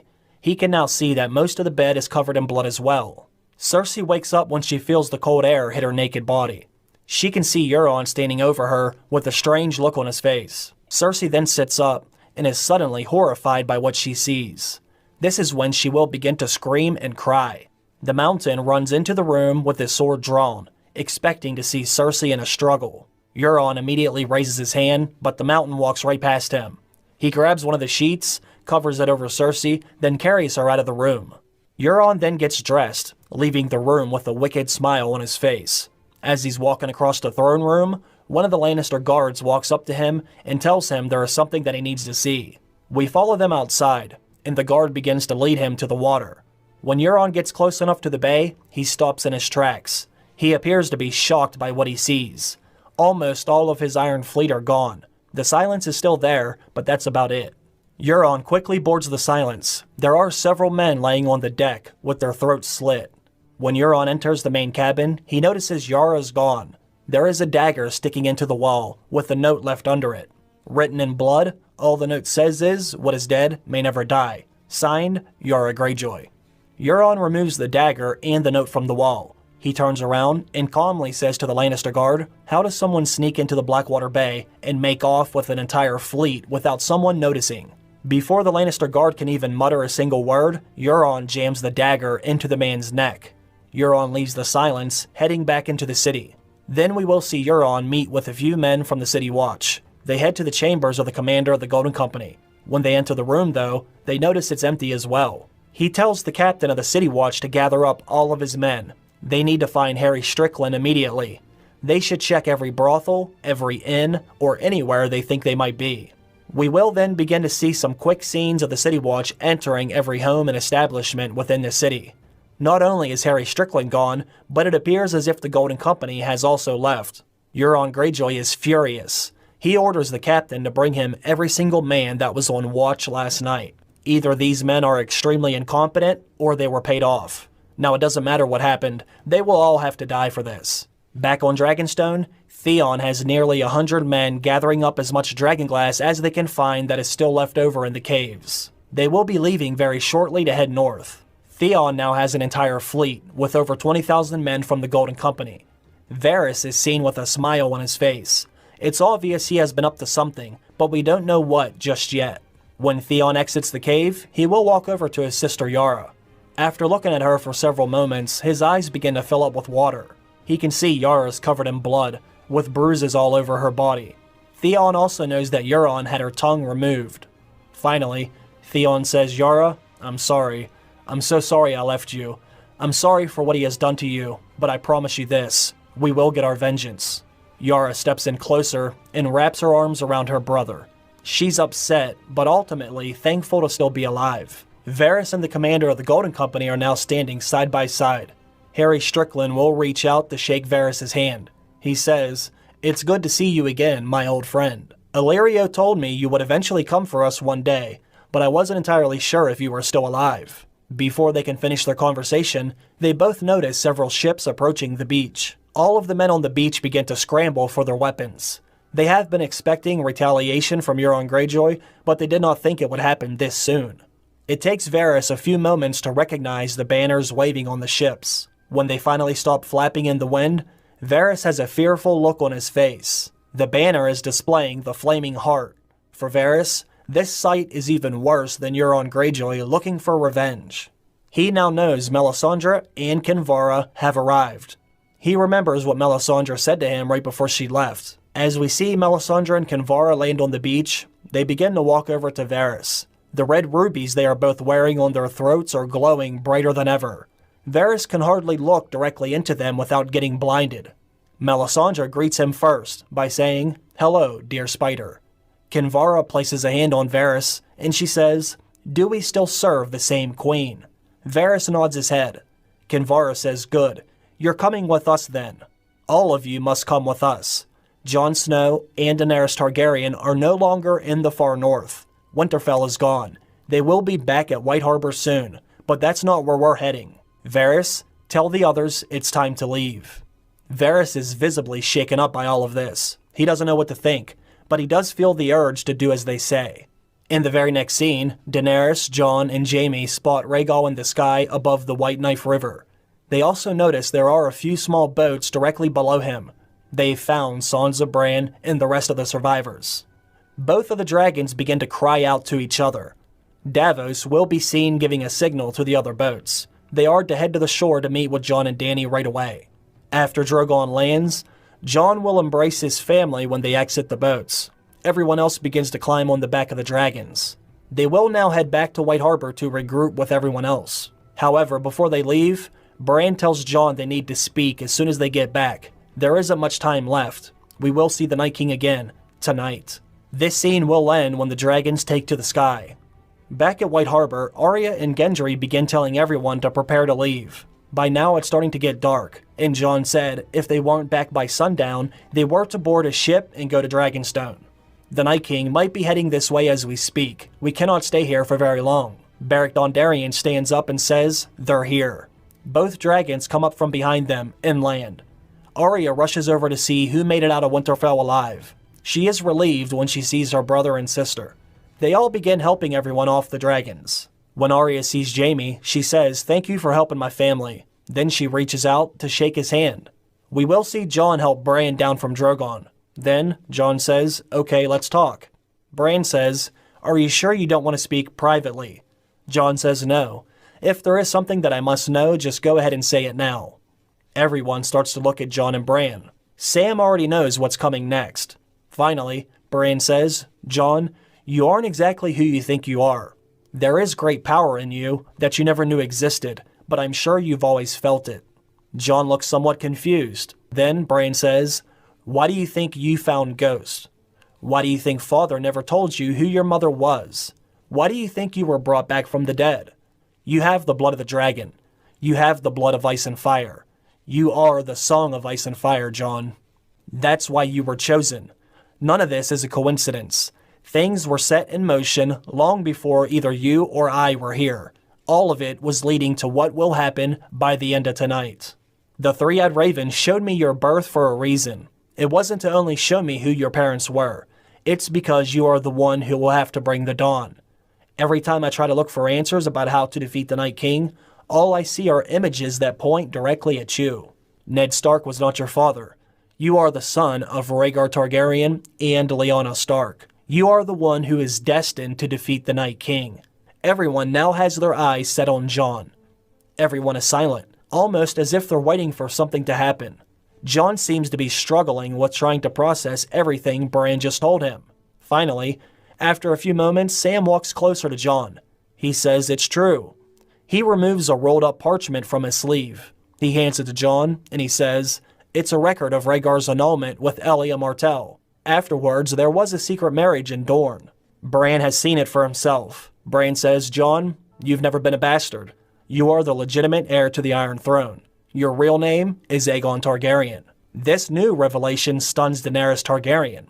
Her eyes are now filling up with water. She places her hand over her stomach. Sansa and Arya are now both at a loss for words. Bran says, I know all of this might be hard to grasp right now, but we have to leave very soon. When all of this is over, you will know that it's the truth. Finally, Jon begins to speak. As he shakes his head, he says, none of this makes any sense. Why didn't father say something? Bran says, your mother made him promise. He could not allow Robert to find out who your real father was. He would have murdered you. Rhaegar never kidnapped Lyanna. She loved him, and together, they had you. Rhaegar said you would be the Song of Ice and Fire, and he was right. That day has finally come. There is only one more thing you must do in order to defeat the Night King. You will kill him, but it won't be here. It's time to go. The Night King has already left Winterfell, and he's coming for all of us. Everyone still seems to be shocked by the news, but they take Bran's advice by immediately preparing to leave. Most of them head for Dany's ships, but Bran tells them to stop. He says, we cannot get there by sea. We need to fly there now. The Night King is on his way to the Trident. We must meet him there. I have already seen the battlefield in my visions. The Lady in Red is on her way there as well. Daenerys says, Melisandre? Sounding somewhat surprised. She then says, I'm not going to be able to fly everyone there with Drogon alone. Half of you will need to get on Rhaegal, but I'm not sure how he's going to react without having a rider. Daenerys and Bran both look at Jon. Jon shakes his head no. He's never attempted anything like that before. Bran reminds him, you have the blood of the dragon, Jon. You're the only other person here that can do this. You have to believe. As I said before, there is power in you, and you need to embrace it. Daenerys says, Bran is right, Jon. I should have known when you and Drogon immediately bonded on Dragonstone. Viserion died trying to save you. I named Rhaegal after my brother, your father. It has to be you who mounts him. This is when Jon realizes he has no other choice. He walks over to Rhaegal, right up to his face. At first, he begins to pet him for a few moments, staring into his eyes, hoping to create a bond. Jon then whispers something to the dragon. Then he slowly walks around him and climbs on top. When Jon sits down, Rhaegal lets out a scream so loud it causes little Sam to cry. Rhaegal then stretches out his wings and begins to flap them. Sansa and Arya cannot believe what they're seeing. After a few more moments, Jon yells, let's go. Half of them climb on Drogon with Daenerys, and the other half climb on Rhaegal with Jon. They both take flight, heading straight for the Trident. In the next scene, Euron enters Qyburn's lab room. He had been examining Cersei after her miscarriage. Cersei has lost a significant amount of blood. Qyburn was keeping her sedated with milk of the poppy. Euron informed Cersei of what happened. Most of the Iron Fleet is gone, as well as all of the Golden Company. Euron says, I now have no reason to stay in the city. He knows Cersei doesn't have nearly enough Lannister men or City Watch to hold the city for much longer. He says he's taken the silence and leaving. Cersei says, wait. She sits up and says, I thought you said you were a king. You promised that you would never abandon me, but now you want to leave because we lost a few boats and some men? We haven't lost the war just yet. I still have one thing they don't. Daenerys said the army of the dead are 100,000 strong. Have patience, my king. The dead will crush our enemies for us. Daenerys already lost one dragon. She will lose the rest. King's Landing is well protected. No one will ever enter through those city gates. Even if they did somehow manage to breach them, I will make sure there won't be a city left. My plans were already set in motion long before you ever arrived in King's Landing. You said you wanted to rule Westeros together. You said you wanted to crush our enemies together. You said you needed a queen at your side. But you're only a king of the Iron Islands. How about I make you a true king, and together we can watch all of our enemies burn? The final scene of the episode will end as we see an evil smile come across Euron Greyjoy's face.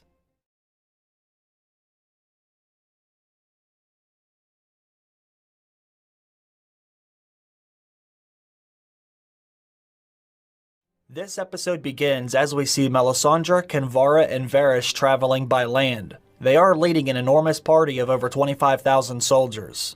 Melisandre and Kinvara were able to bring 1,000 soldiers of their own, along with several thousand followers of R'hllor. Following closely behind are Theon, Yara, and the commander of the Golden Company. Thanks to Varys and Theon, they have the 20,000 men from the Golden Company and some of the Ironborn men. Before they left Dragonstone, they were able to get enough dragonglass to fill a very large wagon, but not nearly enough to arm all of the 25,000 men. After watching them travel for a few moments, Melisandre and Kinvara will finally find the location they have been seeing in the flames. We are now at the Trident, the same location Robert Baratheon defeated Rhaegar Targaryen. This is where they will set up camp as they wait for Jon, Daenerys, and the others to arrive. Some of the followers of R'hllor will begin to make several massive bonfires alongside the river. Everyone watches as Melisandre and Kinvara begin speaking in a foreign tongue as they look into the fire. Varys is visibly shaken. He is reminded of what the sorcerer said as he threw his parts into the flames. He's starting to think maybe Melisandre is right. Maybe he will die in Westeros after all. After a few more moments, Melisandre begins speaking in the common tongue. She talks of the long night and the one who will bring the dawn. Melisandre and Kinvara both begin chanting again, referring to the Great Other and the Lord of Light. They finish up by saying, "The night is dark and full of terrors, but tonight those terrors will be extinguished forever." Varys is unsettled by all of this. As the day grows darker, the rubies on their throats continue to glow brighter. Even Melisandre's eyes are beginning to turn red. Kinvara notices the look on Varys' face. She walks over to speak with him. She wants to know, was he looking into the flames as they were chanting? She also says to Varys, "Would you like me to show you the answers the Lord of Light has given us?" Varys doesn't make eye contact with Kinvara. He doesn't want to know, but she leans in closer to Varys anyway and begins to whisper. She says, "There will be a great battle here tonight. Almost every single person you see here will die before the morning sunrise. We all must make our sacrifices. I will die tonight. Melisandre will die tonight, and you, Lord Varys, will die tonight. The Lord of Light has given us protection until now, but now we must protect him." In the next scene, we go down to King's Landing. There are over a dozen lords and ladies gathered inside the Great Hall of the Red Keep. Qyburn and Euron are standing at the top of the steps right next to the Iron Throne. As always, Euron is dressed in all black, only this time, he has a massive golden kraken stitched on the back of his long leather coat. After a few moments of silence, Cersei walks in with her escort, Gregor Clegane. Cersei is wearing a black gown with golden trim. On the back of her gown, there is a massive golden lion and kraken stitched on the back. Qyburn is shown holding two brand new crowns that also appear to be displaying the lion and the kraken. Both of the crowns are made of solid gold. Now that Cersei has lost just about everything, she cannot afford to lose Euron Greyjoy now, as sad as that may sound. Jaime Lannister, who was once her brother, lover, and commander of her armies, is now gone to the other side. The Golden Company are nowhere to be found, and the rest of her alliances are either dead or too small to make any significant impact. All she has now is Euron, Qyburn, the Mountain, and a few thousand Lannister soldiers and men of the City Watch. Not to mention, she did just lose another baby, so it's safe to say she is desperate at this point, although she does somehow remain confident, because according to her, she still has one thing Daenerys Targaryen does not. So, as promised in the last episode, Cersei marries Euron Greyjoy. After Qyburn makes it official, we will see Euron place the new crown on Cersei's head. Then Cersei will place a new crown on Euron's head, making him her king. They don't bother having a feast to celebrate the occasion. They don't even have a bedding ceremony since Cersei is still recovering from the miscarriage. Instead, they go outside to check up on all of King's Landing's defenses. All of the Lannister soldiers are now staying inside the walls of the Red Keep. The City Watch are shown bringing up more wildfire to place near each gate that enters the city. There are now roughly 100 ballistas strategically placed around the city of King's Landing. We will see one of Qyburn's little birds run over and hand him a note. After reading it, Qyburn announces to Cersei and Euron the final phase is complete.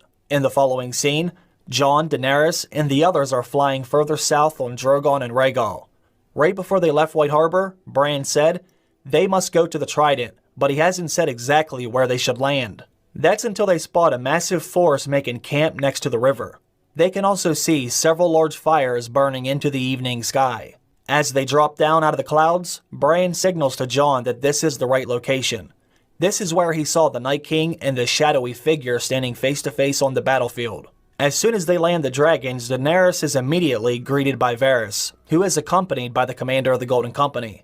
Varys apologizes for leaving the North without notice. He explains how it was necessary so that his alliance with the Golden Company was not revealed. Otherwise, that information may have made it back to King's Landing before Varys was able to make it there himself. Daenerys understands, and she even seems grateful. Jon seems very surprised that Varys was able to pull this off. They believe that Varys fled so he could save his own ass.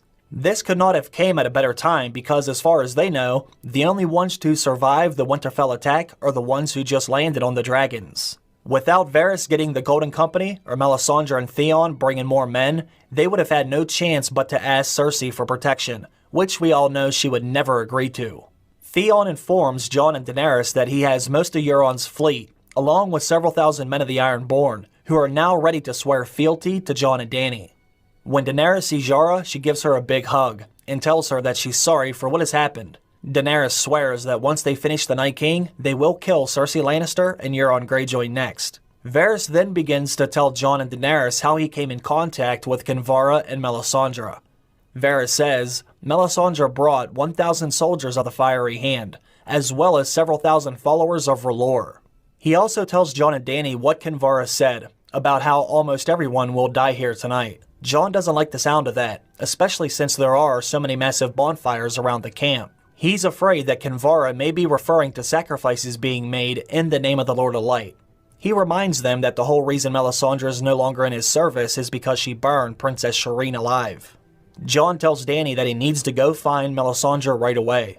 He needs to keep her and Davos away from each other until he can figure everything out. He doesn't want a battle to break out before the Night King even arrives. We follow Jon over to the large fire.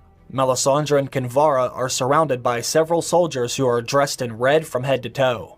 Jon notices the ruby in Melisandre's necklace is glowing brighter than he's ever seen it before.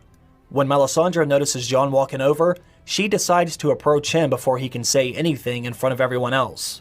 Jon stops in his tracks when they make eye contact. For the first time, Jon actually looks afraid when he notices Melisandre's eyes are now the color of blood. Melisandre breaks eye contact to look down at Jon's sword.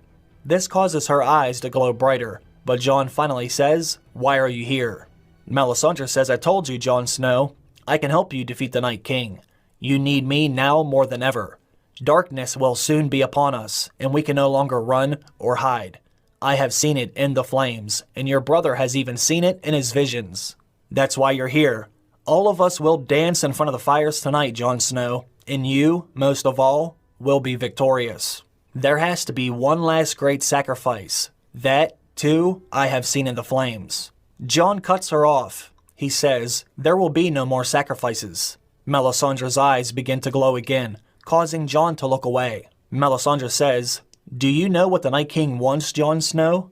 Do you know why he has finally come south?" The fires behind Melisandre begin to burn hotter and higher than before. The red ruby on her neck also begins to shine brighter as well. Finally, Melisandre says, "The Night King is coming for his replacement. The one he has chosen is among us now, and he will not stop until he gets what he has came for."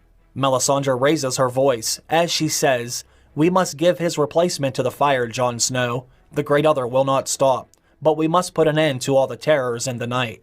Melisandre's voice was so loud it has attracted the attention of almost everyone in the camp. They begin to gather around Jon and Melisandre. Once again, Melisandre says, "We have to give him to the fire, Jon Snow. That is our only way. We have to make this great sacrifice if we're going to stop the Night King." Everyone from Jon's party is now watching. Arya and Davos walk up the stand directly behind Jon. The tension is beginning to rise throughout the camp. Melisandre and Kinvara's rubies continue to get so bright that most of the crowd gathered around have to shield their eyes. Davos tells Jon that Melisandre should not be here. All of a sudden, the chanting stops. The 25,000 soldiers gathered in attendance near the fires are completely silent.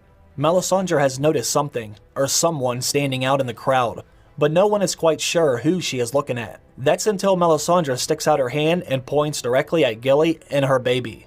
Jon was afraid this might happen.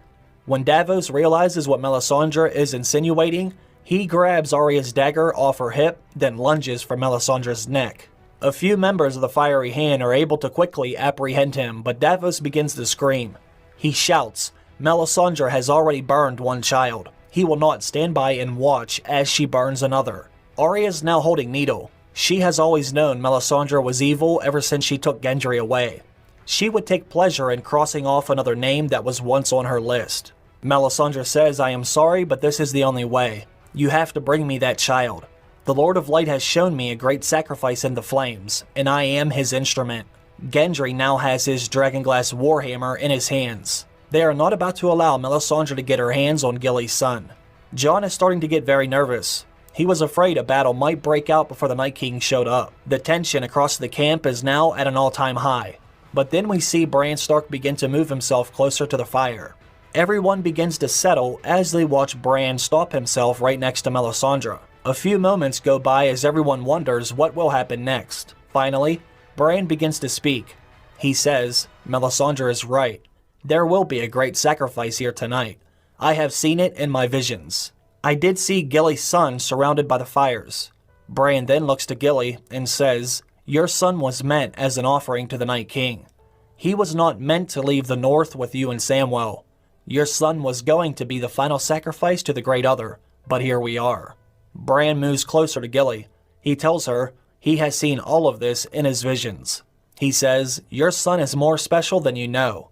All of Craster's sons were offerings to the Night King. Each of them became one of the Night King's personal guards, but your son was meant to be more than that. He would have been the 100th offering, which had him in line to becoming the next Night King. The Night King needs newborn babies as his instruments, and they all need to come from a special bloodline. Your son comes from that bloodline. You see, Craster's father wasn't just an ordinary man of the Night's Watch. He comes from a bloodline that stretches back for thousands of years. Bran then turns to Melisandre and Jon. He says, Melisandre said there would be a great sacrifice here tonight. She is right. Like I said, I did see that in my vision, Jon, but it won't be Gilly's son who gets sacrificed. Bran then looks at Melisandre and says, that great sacrifice will be you. You are the lady in red that I have seen on the battlefield. As Bran is telling her this, we begin to see the clouds start to move in above them. We will also notice the fires are starting to die down. It's getting colder, which can only mean one thing. Jon is noticing all of this, which causes him to alert everyone gathered around. Jon says the Night King has brought the storm. He then yells for everyone to grab their weapons. Bran grabs Jon by the arm and says, I told you there is great power in you. You have to embrace it. I need you to trust me. This is our last chance. You must kill Melisandre if you want to stop the Night King. You have to bring the dawn, or we will all die. The fires begin to get brighter again. Melisandre's ruby is getting so hot that smoke is beginning to rise as it touches her skin. Davos yells, she murdered Princess Shireen, and she wanted to murder Gilly's son. Gendry steps in and says she wanted to kill me too. Jon looks over at Daenerys, wondering what he should do. The storm above them is growing larger, and snow is starting to fall into the fires. Kinvara is heard chanting to the Lord of Light. She promises they will make the great sacrifice that he needs. Bran, Davos, Gendry, and now Arya are all telling Jon to kill Melisandre. As Jon reaches for his sword, Melisandre drops to her knees. At that same exact moment, Viserion's scream echoes across the battlefield. The Night King and his dragon are here. Thousands of blue eyes can now be seen in the distance. Samwell Tarly runs over to Jon while holding his family's ancestral Valyrian steel sword. Sam says, Melisandre wanted to murder my son. If I can't kill her myself, I want you to use my family's sword. It's called Heartsbane. Without hesitation, Jon grabs the sword and he plunges it deep into Melisandre's chest. Black smoke immediately begins to roll out of Melisandre's nose and mouth. The red ruby on her neck glows so bright that it actually bursts into a red liquid that begins to run down her chest onto the sword. As Jon pulls the sword out of her chest, the liquid from the red ruby continues to cover the blade, until the sword itself begins to glow, turning it into the Red Sword of Heroes. Melisandre's lifeless body collapses to the ground. We can see the reflection of the sword burning in Jon Snow's eyes. Everyone begins to run into position as the thousands of blue eyes continue to get closer. Daenerys is shown mounting Drogon. Jon Snow takes out Longclaw, then he tosses it to Ser Jorah Mormont without saying a word. Jorah, Jaime, Bronn, the Hound, Arya, Gendry, Beric, Brienne, and all of the others have their weapons drawn. We can hear several wolves howl in the distance. This gets Arya's attention. She turns her head to see where the noise was coming from. Jon Snow runs over to Mount Rhaegal with the burning red sword still in hand. This is when the Night King will break through the clouds, flying faster than anyone has ever seen a dragon fly before. Viserion swoops over the Golden Company and torches hundreds of men in a single strike. Jon and Daenerys immediately take to the sky. Jon signals for Daenerys to take out his army, while Jon heads after the Night King. The night sky begins to light up with bright colors of blue, orange, and red. The battlefield is on fire.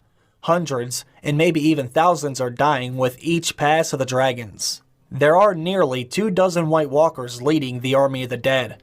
Half of them are armed with ice spears, as are 2 of the giants. Jorah, Jaime, Beric, the Hound, Arya, Gendry, and Brienne all head for the White Walkers.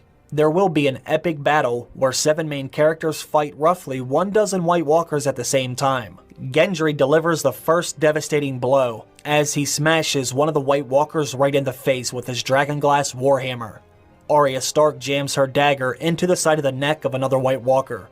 Jorah Mormont kills one of the White Walkers as he rescues Brienne, who is still recovering from a leg injury she suffered in the first attack.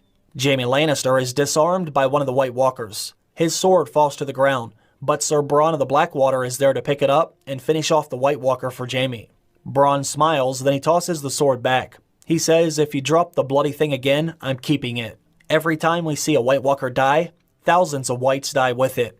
The commander of the Golden Company is seen trying to load up one of the ballistas he brought with him from King's Landing. He grabs a long shard of dragonglass and fires it at one of the giants in the army of the dead. It hits the giant right in the chest, killing it immediately.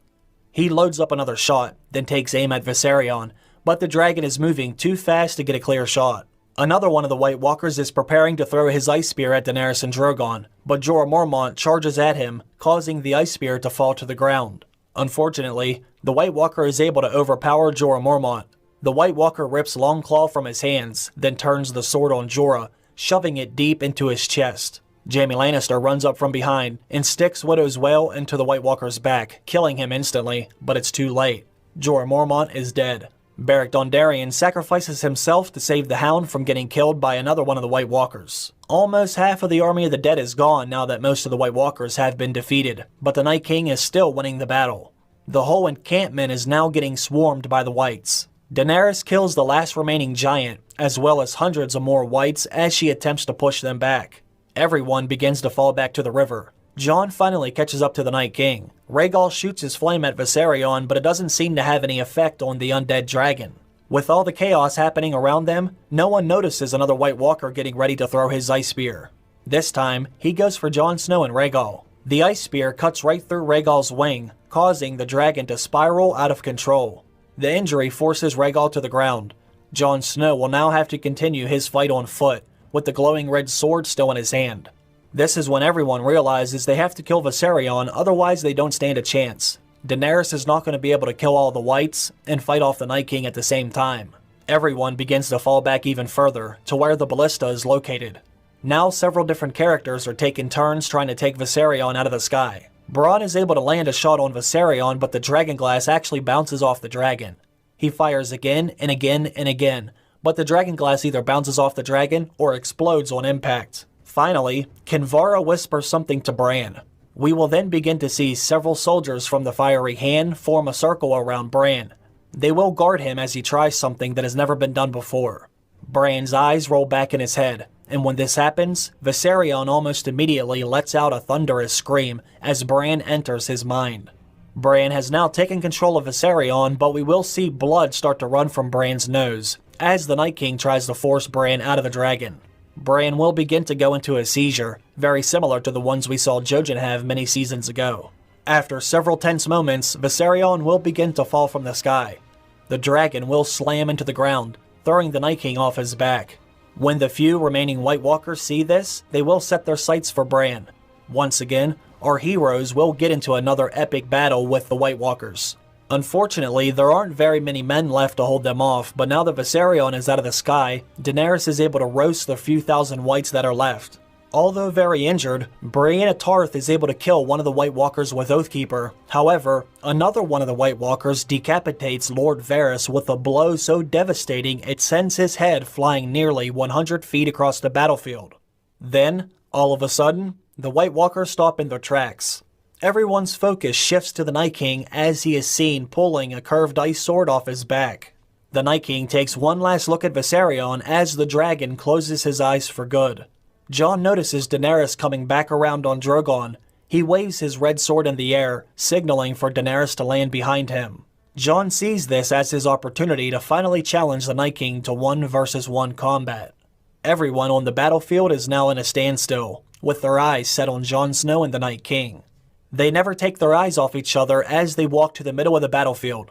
Jon and the Night King continue walking until they are about 10 feet from one another. The Night King is holding his ice sword, and Jon is holding his burning red sword of heroes. They stand here, staring at each other silently for what seems like several minutes. This is the exact imagery Bran Stark saw over and over again in his visions. Jon Snow is the black silhouette, standing face to face with the Night King with the burning red sword in his hand. Finally, Jon Snow and the Night King begin to move. It's very slow at first, as they move in circles, sizing each other up. Neither one of them are ready to commit to any particular move that could possibly leave them exposed. After a few more moments of this, Jon finally takes a swing at the Night King's head, but he misses by a mile. It's obvious the Night King is so much faster than the White Walkers. Then the Night King takes a swing at Jon, causing Jon to lose his footing, but he quickly recovers. When Jon looks down, he notices the ice sword cut right through his fur and leather. It was much closer than he thought. The Night King swings again, but Jon is not fast enough to get out of the way this time. The ice sword cuts and burns into Jon's arm, causing him to hold the sword with his other hand. Jon grips the handle as hard as he can, then swings the sword as fast as the snap of a whip. The Night King raises his ice sword to block the shot, but the burning sword cuts right through, shattering the ice sword into 1,000 pieces. Jon has confidence now, but the Night King takes several steps back as one of the White Walkers simultaneously throws him another weapon. The Night King snaps the ice spear over his knee, now creating a weapon for each hand. The look on Jon's face lets us know his confidence is already slipping away. But he takes a deep breath anyway and rushes forward. The fighting that ensues over the next few minutes will be very reminiscent of when Ned Stark fought Sir Arthur Dayne at the Tower of Joy.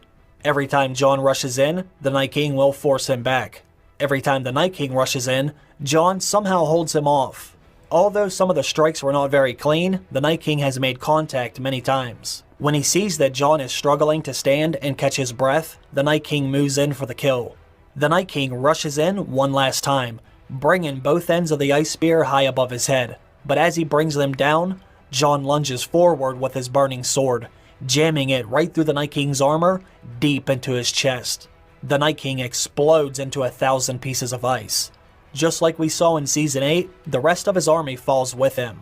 We can see steam rising off Jon's sword, and water dripping from it onto the ground. Everyone watching was holding their breath during those last few moments, but they all finally let out a sigh of relief. The clouds in the sky begin to open up. The snow suddenly stops falling. The red glow on Jon's sword begins to dim.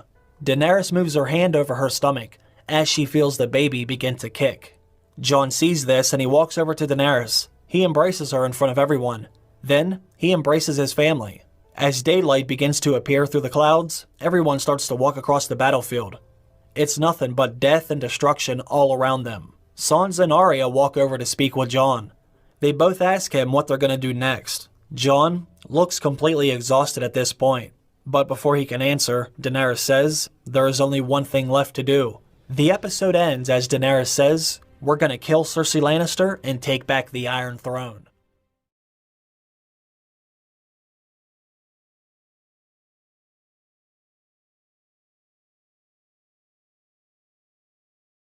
The final episode begins with us getting a good look at just how devastating that battle was. There are thousands upon thousands of dead bodies scattered across the battlefield. The exact location where Rhaegar Targaryen's lifeless body once fell has now turned into a river of blood. Daenerys Targaryen once had one of the greatest forces Westeros has ever seen, but after the battle against the Night King, she now has less than 1,000 men in her army. The men that survive do not appear as if they can even march on the King's Landing, let alone fight in another battle. Before they make any decisions, they will hold a ceremony for all of their fallen friends, very similar to the one we saw during Season 8. During a very somber scene, they will burn the bodies of Jorah Mormont, Beric Dondarrion, Varys, Melisandre, Kinvara, and many others. Afterwards, Jon and Daenerys will go speak to the commander of the Golden Company since he currently has the most amount of able-bodied soldiers left. They begin to devise a strategy about how they're going to attack King's Landing. He tells Jon and Daenerys about all the recent additions to the city's defenses. Daenerys is worried about attacking the city with her dragons now that she knows there are dozens of ballistas set up around the city gates, aiming directly at the sky. They also know they no longer have the numbers to hit the capital head-on. This is when the Lannister brothers become very useful. They tell Jon and Daenerys if they can get them close enough to the Red Keep without getting spotted, they can get them inside the castle. They are very familiar with all the city's secret tunnels. This gets Arya Stark's attention. She too knows about a secret way to get in and out of the Red Keep. She tells them about the time that she was chasing a cat through the dungeons of the Red Keep, and how that secret passageway led out to a storm drain that emptied right into the Blackwater Bay. Before they leave, they gather up some of their best fighters to take with them on the back of the dragons. They want to enter the city right away, although the remaining soldiers will have to march there by foot. This scene will end as we see a few dozen characters take to the sky on the back of Drogon and Rhaegal. As Jon is flying Rhaegal, he looks back at the trident one last time. We get our final glimpse of the battlefield and the massive fires that are burning all of the fallen men and women who helped save the realm from what would have likely been the extinction of human existence. In the following scene, Cersei, Euron, the Mountain, and Qyburn are discussing their own plans in case they come under attack anytime soon. Cersei tells Qyburn if it looks like this city is about to fall, make sure all the candles and torches are lit near the wildfire. Cersei has no intentions of surrendering or fleeing King's Landing. Cersei's made one thing very clear. If the walls are breached, she will blow up the entire city or die trying. The Mad King already had wildfire stashed all over the city, but Cersei made sure Qyburn placed the majority of it right under the Red Keep. There are hundreds of pots directly underneath the Great Hall where the Iron Throne is located. After they discuss their strategy, Cersei has Qyburn leave the room. She wants to have a word with Euron alone. Cersei closes the door behind her, cutting us off from hearing what she had to say to Euron. We then follow Qyburn back outside. We can see that the capital is very alive this evening. There are Lannister soldiers and men of the City Watch walking along the top of the castle walls. There are several men guarding each gate, as well as several men standing next to the ballistas. King's Landing is ready for battle. The scene ends as Qyburn receives a note from one of his little birds. His eyes go very wide as he reads the contents of the letter. He immediately heads back for Cersei's chambers. We go back to Jon and Daenerys flying on the dragons. We're able to see the glow at King's Landing far off into the distance. Jon signals for them to land the dragons near the water. They're still several miles outside of the city, but they don't want to take the dragons too close just yet. The sun is almost all the way down by the time they get everyone off the dragons. They have decided to send in Arya and Jaime first, but they want to wait until they can hide under the cover of darkness. Although they still do not completely trust Jaime Lannister, they know he is very familiar with the inner workings of the Red Keep, and if he did somehow get spotted by the guards, he might be able to convince them that he's returning to fight for Cersei. Arya was chosen not only because she knows her way around the castle, but also because of her Faceless Men training. All of that training makes her a perfect candidate for a mission like this one. They've decided to enter through the storm drain Arya found when she was chasing the cat through the dungeons. Since the drain emptied into the Blackwater Bay, they will be able to get there via boat, which they hope to find in the next village along the way. Thankfully, Theon Greyjoy was able to make off with most of Euron Greyjoy's fleet, so the Blackwater Bay should be very quiet tonight. Their plan is to find a small fishing boat in the next village, then Arya and Jaime will slowly paddle the boat along the shore of King's Landing until they reach the storm drain right below the Red Keep. Once they enter the drain, they will make their way into the dungeons inside the Red Keep, right where the dragon skulls are located. When they get inside, they're going to split up. Jaime will immediately look for Cersei and Euron, while Arya kills the first Lannister guard she comes across inside the castle. She will then wear the Lannister guard's face and uniform, which will allow her to move freely throughout the city. Then she can go to one of the back gates, kill all the guards, then leave it open for everyone else to enter the city. After that, Arya will walk along the top of the castle walls, then wave one of the torches to give the signal that the gate is open, then begin killing as many men that are manning the ballistas as possible. Once all of the others get inside the city, they will first head to the ballistas to destroy them. Then they will give another signal, which is when Jon and Daenerys will know that it's time to attack with the dragons. Now that everyone knows the plan, Arya and Jaime begin walking down to the shoreline in search for a small boat. Jaime is first stopped by Bronn, who hands him the small dagger that's always kept tucked behind his back. He tells Jaime you will be in close quarters while inside the castle. Besides, it will be much easier for you to use that than the sword on your hip. After walking for about a mile, Arya and Jaime do come across a boat. It's secured to the dock by some old rusted chain. Arya's Valyrian steel dagger cuts right through it like butter. They quietly carry the boat down to the water, then slowly make their way to Blackwater Bay. It takes them about another hour before they land on the shore right behind the Red Keep. They don't waste any time pulling the boat onto the rocks, then dragging it into the storm drain with them so no one happens to see it. Arya hasn't been inside this drain for many years. It takes them quite some time to find their way around the sewer system. But they do finally find their way into the dungeons below the Great Hall of the Red Keep. This is where Jaime and Arya will head their separate ways. Before they do, Arya grabs Jaime by the arm before he heads in the opposite direction. Her eyes are burning a hole right through him. Arya says, "If you betray my family again, it will be your face that I'm wearing when I kill your sister." Jaime looks scared. He gives her a nod, as in he believes she will do it.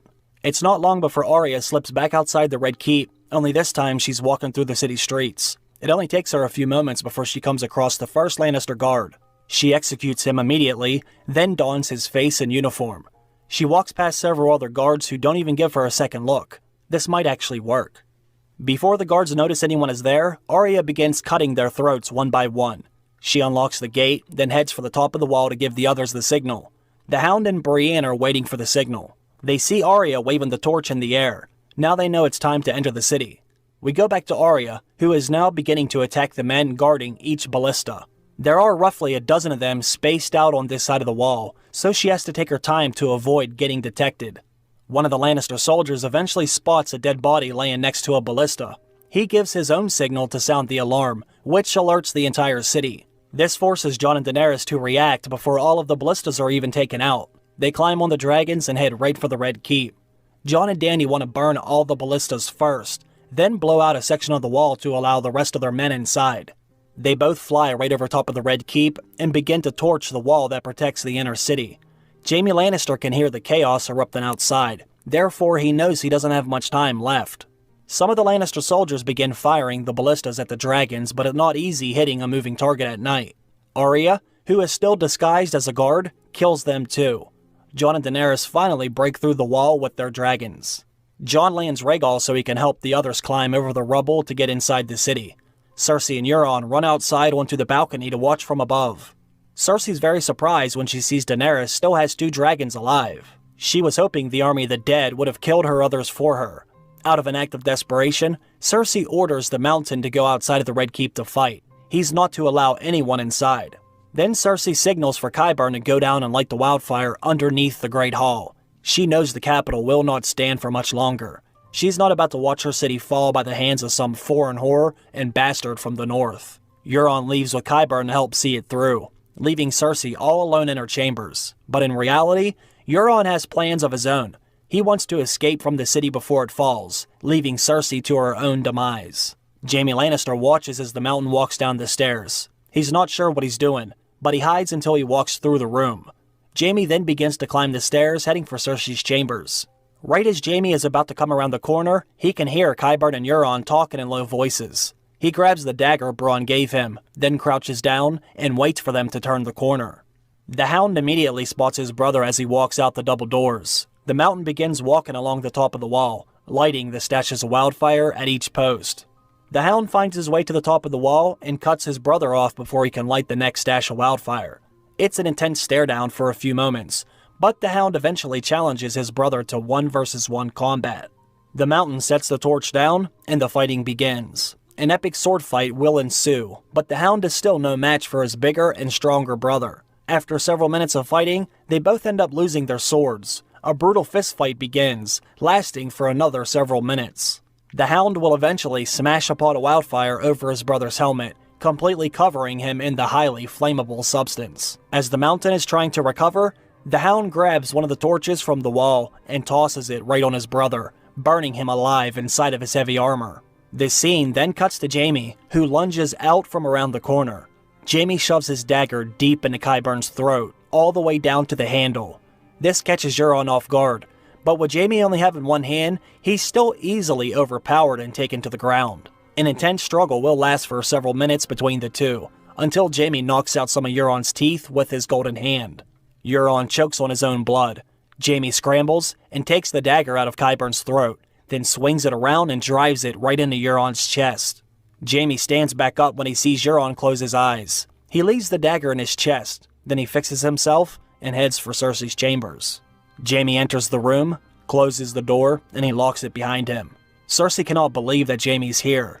She was sure that he would have died in the north. He was the last man she was expecting to see. Cersei immediately notices the blood on Jaime's hand.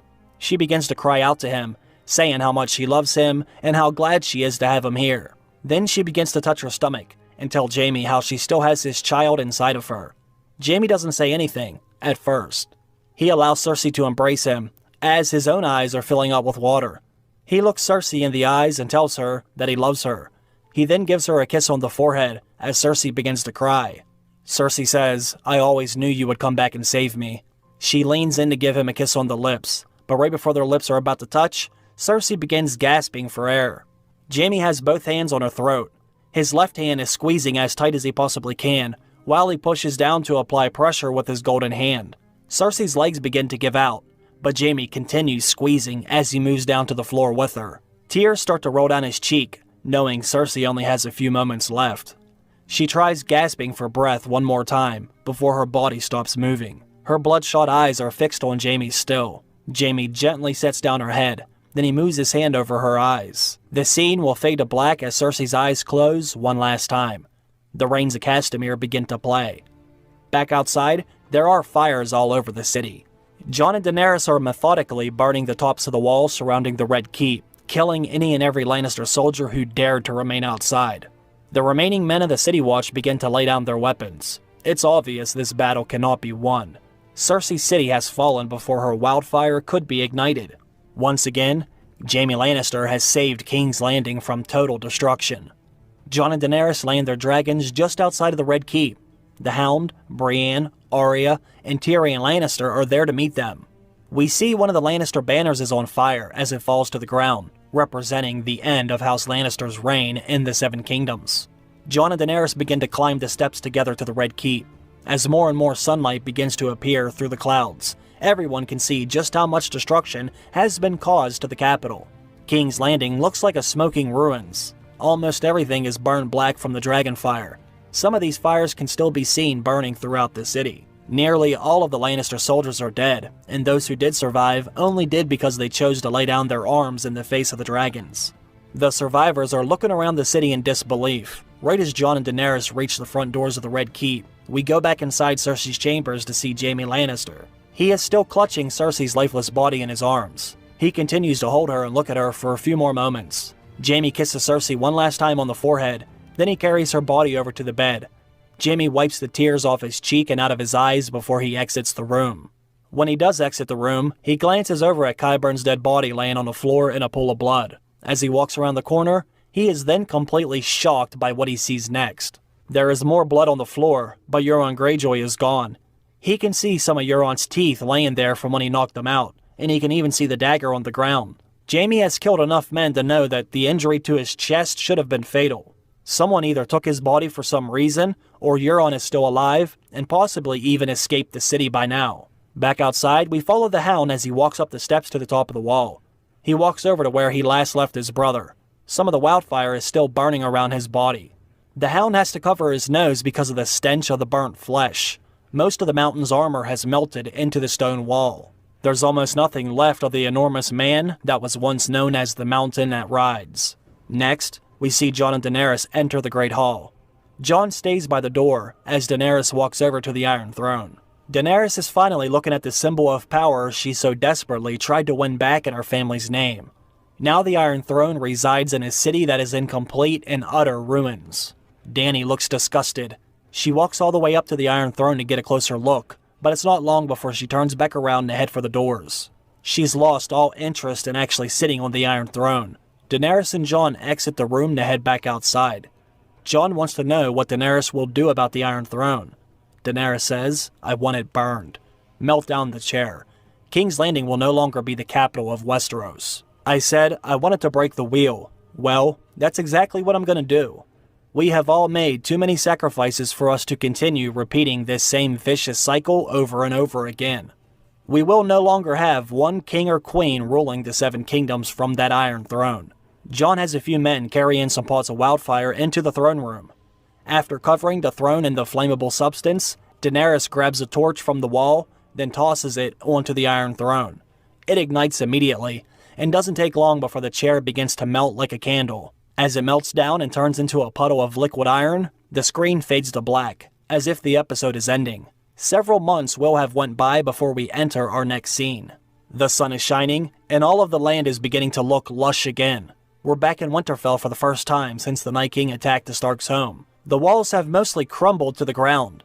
The Godswood is burnt black, with the massive weirwood tree laying on its side. Jon, Daenerys, Sansa, Arya, Bran, Gendry, Brienne, Tyrion, Jaime, and a few others walk into the courtyard. Sansa immediately says, "We need to find some builders and get them to Winterfell as soon as we can. We can't leave our home looking like this."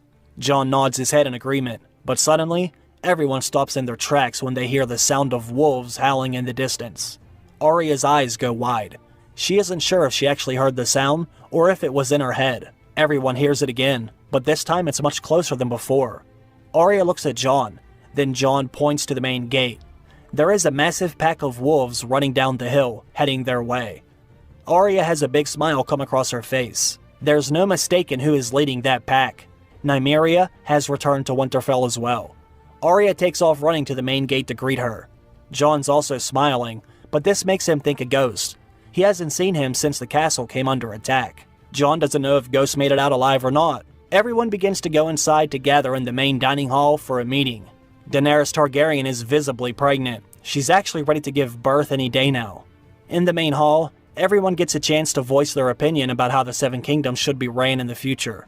They all take votes and decide that each kingdom should be independent, with its own council to decide how their territory will be ran.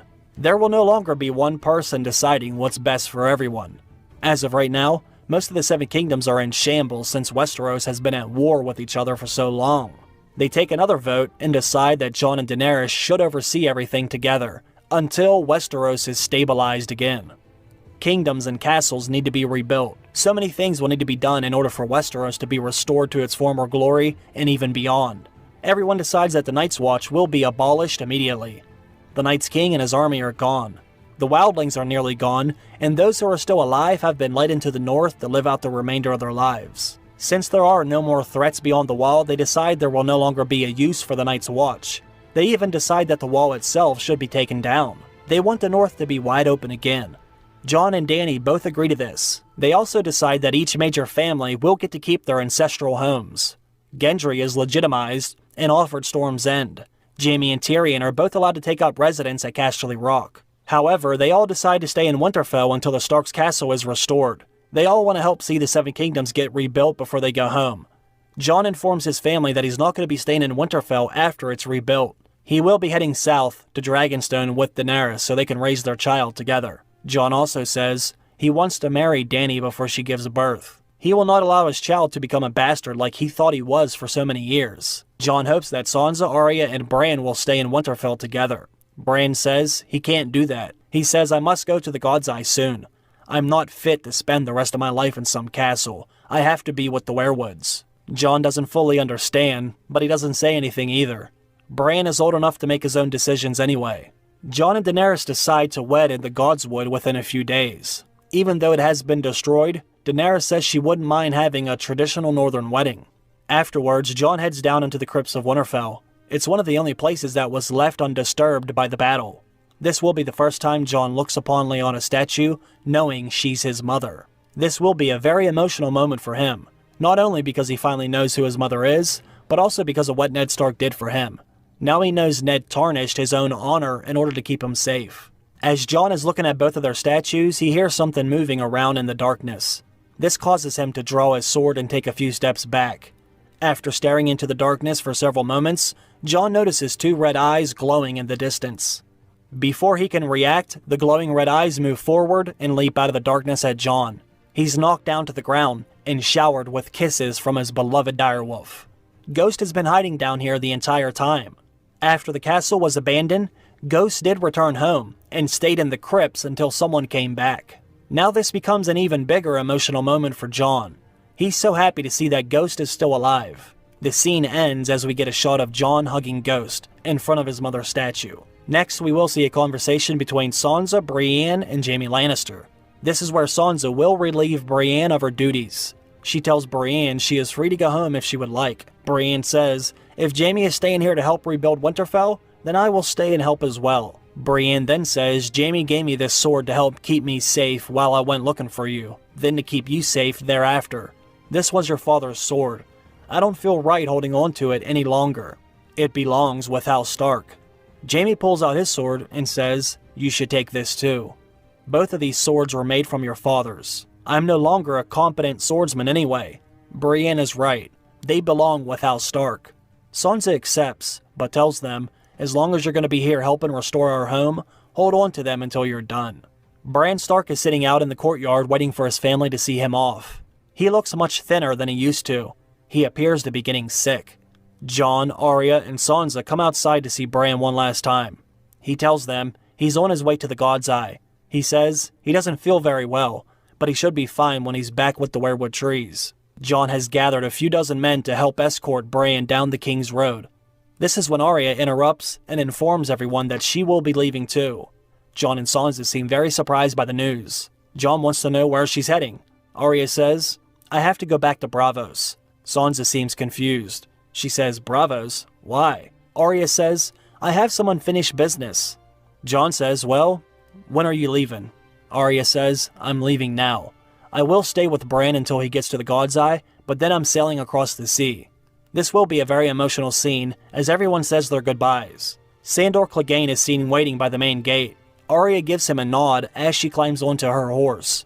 It appears as if Sandor is traveling with her too, but we're not sure why. Theon and Yara both agree to stay and help, but they have decided they are going back to the Iron Islands afterwards. Ever since Jaime said Euron's body was missing from the Red Keep, they fear that Euron could show up again and try to start some kind of an uprising. Euron was badly wounded, and he no longer has the Iron Fleet, but he's still a very dangerous man. Sam and Gilly are heading back to Hornhill. Sam tells Jon him and Gilly will be getting married. He wants little Sam to have his last name. Jon and Dany both say that Sam and Gilly can return home whenever they'd like, but Sam volunteers to stay and help. The North took the most amount of damage since it was directly in the Night King's path. They could use all the help they can get. In one of the very last scenes, Daenerys goes into labor. Sam and Gilly both assist her during the process. Daenerys gives birth to a set of twins, a boy and a girl. The boy has dark hair, just like his father, and the girl has silvery blonde hair, just like her mother. They will both be given the Targaryen last name. Jon and Daenerys tell Sansa they will be leaving once she makes a full recovery. They will be living at Dragonstone together as a family. The last time we see Jon and Daenerys are down in the crypts of Winterfell. They are holding their children as they are looking at Ned and Lyanna statues, telling them about their family. In the final scene, we will see different locations around Westeros. The Last Hearth, the Carhold, and Winterfell are shown being rebuilt in the north. We will also see King's Landing getting rebuilt. We will see farmers attending to their crops. We will see livestock and fishing villages booming again. Westeros seems to be on track to being better than ever. But finally, we will see a large weirwood tree surrounded by water. This will be the largest weirwood tree we have ever seen. The features on the face that's carved into the tree look very similar to Bran's. Underneath the tree is a cave, just like the Three-Eyed Ravens, but much larger. We will follow a child of the forest deep into the cave, where we will see Bran Stark entangled into a weirwood throne. His eyes are rolled back in his head. After looking at him for a few moments, we will then follow a raven whose eyes are solid white. We will know Bran Stark is inside of the bird, as he takes it far into the north, past the wall, deep into the heart of winter. He flies the Raven into the lands of always winter. We see the ice altar where the Night King turned one of Crester's sons into a White Walker, only this time it looks much different. Now there are symbols carved into the ice, the same symbols we have seen the White Walkers leave time and time again. Right as Bran lands the Raven onto the ice altar, the ice beneath it begins to crack. This forces Bran out of the Raven and back into his own mind. Bran is gasping for breath. He looks at the Child of the Forest with complete shock. He won't have to say a word, because we will already know what this implies. There are White Walkers still sleeping under the ice. I want to thank everyone for watching. This is basically how I would have ended the series. Now, I may have done things a little differently if I had more time to write, but I still feel like this would have been a much better ending. Let me know what you think down below. I really appreciate all your support. I hope you come back for the next video. Have a great day. Bye.